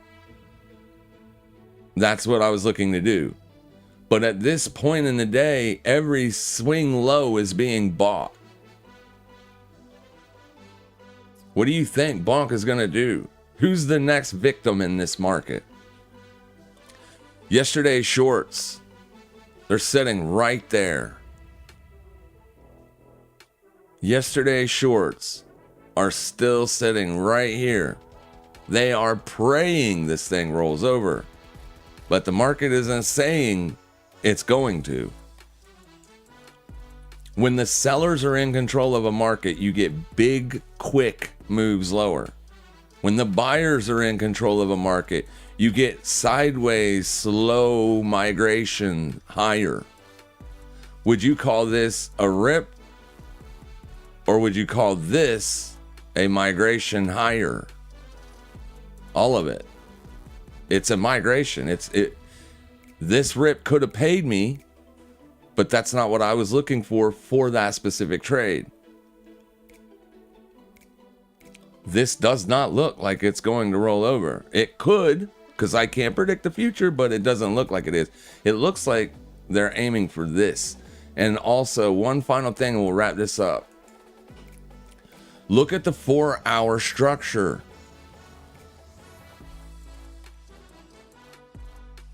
What is going on here? This isn't bearish. This is. So why keep trying to short this? I'm not. That's it. I'm done with it. It did not work. This candle would have been a bearish engulfing if it would have worked. If what I thought was going to happen would have happened, this candle right here, we liquidated this high.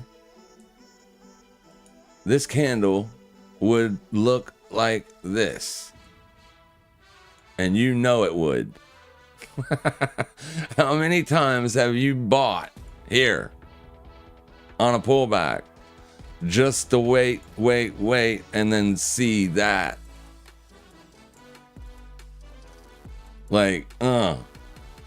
That is what happens when the sellers are in control. So if you're short the market and you're not getting these kind of candles, you are on the wrong side of the market. That's a wrap. That's a wrap. You can go back to every bearish period and look at what happens when the sellers are in control. Now through here, it didn't look like the sellers were in control. I agree, it didn't. It didn't.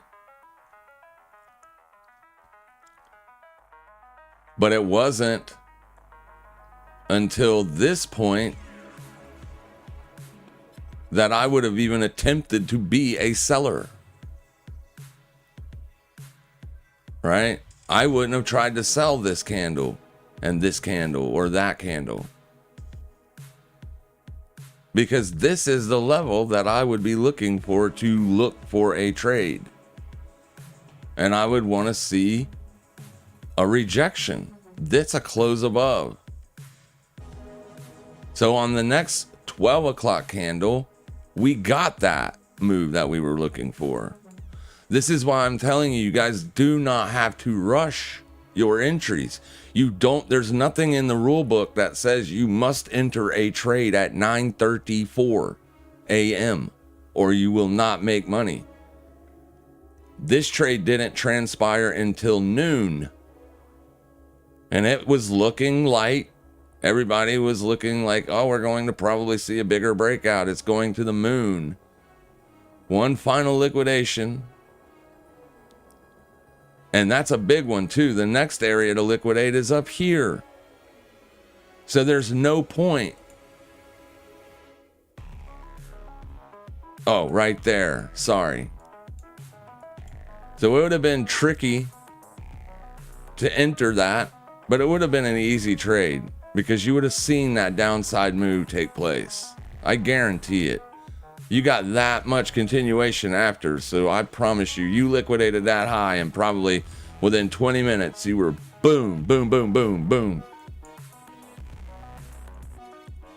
So where would we look to be a short seller again on Bonk? Here. Right? There's no point in looking for shorts until you get up to here. price is just not working out for the shorts. Look at Pingu. Now, I don't know that it won't roll over from here, but why? Why would it? Like, what's the point? So I'm going to tell you right now, if you want to short Pingu today, I don't know why you would, but if you do want to, watch the Bitcoin dominance. If you're getting downside continuation, you might as well throw the short out of your book. However, if you must short it because it's going lower today,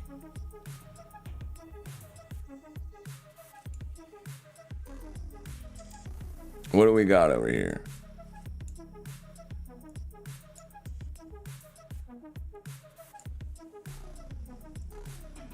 Where? Right here? Okay.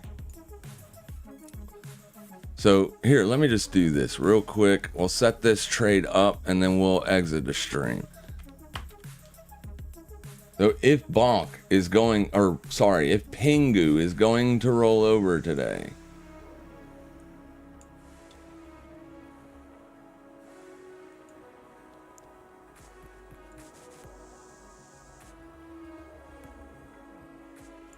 if Pingu is going to roll over today. Now, if it rolls over in this candle's range before it gets here or here, then you're just going to get lucky if you short it. You'll just be luck. It won't be any skill on your part at all. You just literally got lucky. You're literally shorting it above this candle's close and in between this, and this. Like, that is not skill. That is luck. If this is going to be a short, you will get a rollover once you take out this wick. If you get continuation and you take out that wick and you don't instantly roll over, it isn't going down. What's more likely to happen is if the bulls are in control, which they clearly are, you're probably going to see something like this on a close at 4 p.m. I wouldn't be surprised if it was up here. Wouldn't be surprised at all. I don't know that it will, but instead you won't see that if it's a short. You'll see this.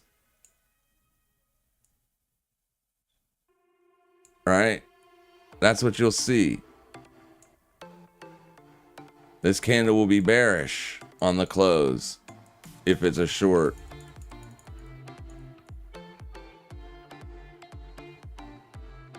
All right. So you can watch these two price points right here and look for your mean reversion scalp to the downside. I wouldn't set a limit sell up here. I would not do that. But if we slowly migrate up and at 4 o'clock or close to 4 o'clock or any time before 4 o'clock, if we reject these prices and you're overbought, you can attempt the mean reversion scalp. You can attempt it, but make sure you use a very tight stop because the price is light. It can blast right through. And you'll want to see it move away from your entry rapidly. You want to see it do it because price will reprice lower. So it ain't about sellers jumping in here. It's about demand exhaustion. That's what it's about. So if you get demand exhaustion, right, you'll push up into it, and that's about it. Like, that should be the top. If you get one more candle close above, that's all. If you get two, screw it. It's going up.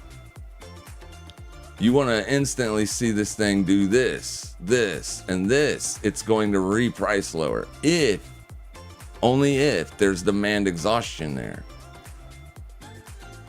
But I wouldn't get involved until then. Trying to scalp these little 1 minute or little intraday swings, there's no money in that. There's none. This thing can bounce around in this area for the next 2 hours and put in a candlestick pattern that looks like this. So yeah, you can short here, but you're likely to get stopped out 1, 2, 3, 4, 5, 6, 7 times before you actually get the move you want.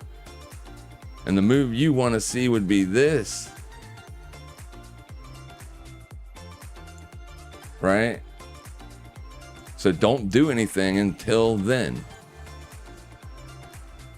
And make freaking sure this thing is overbought. Up in here.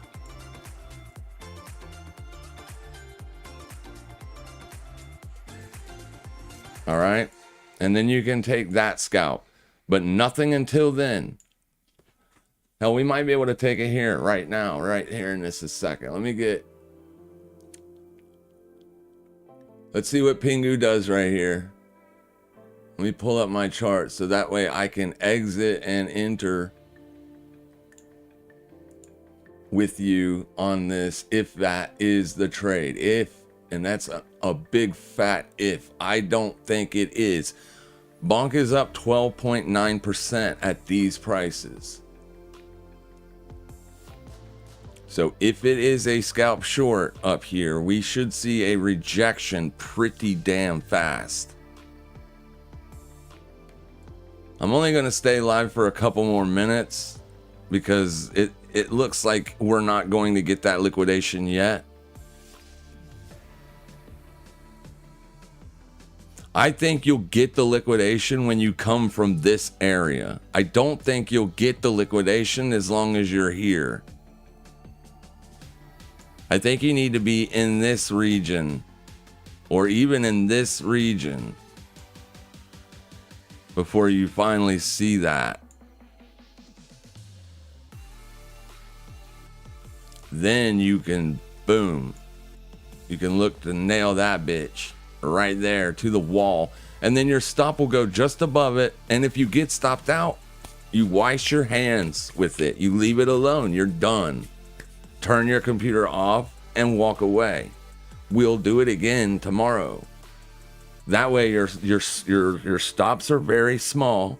Your profit wins when you take the money. They're very big. You'll make money. So just be patient. You don't need to do anything until that happens. There's nobody else is doing anything until that happens.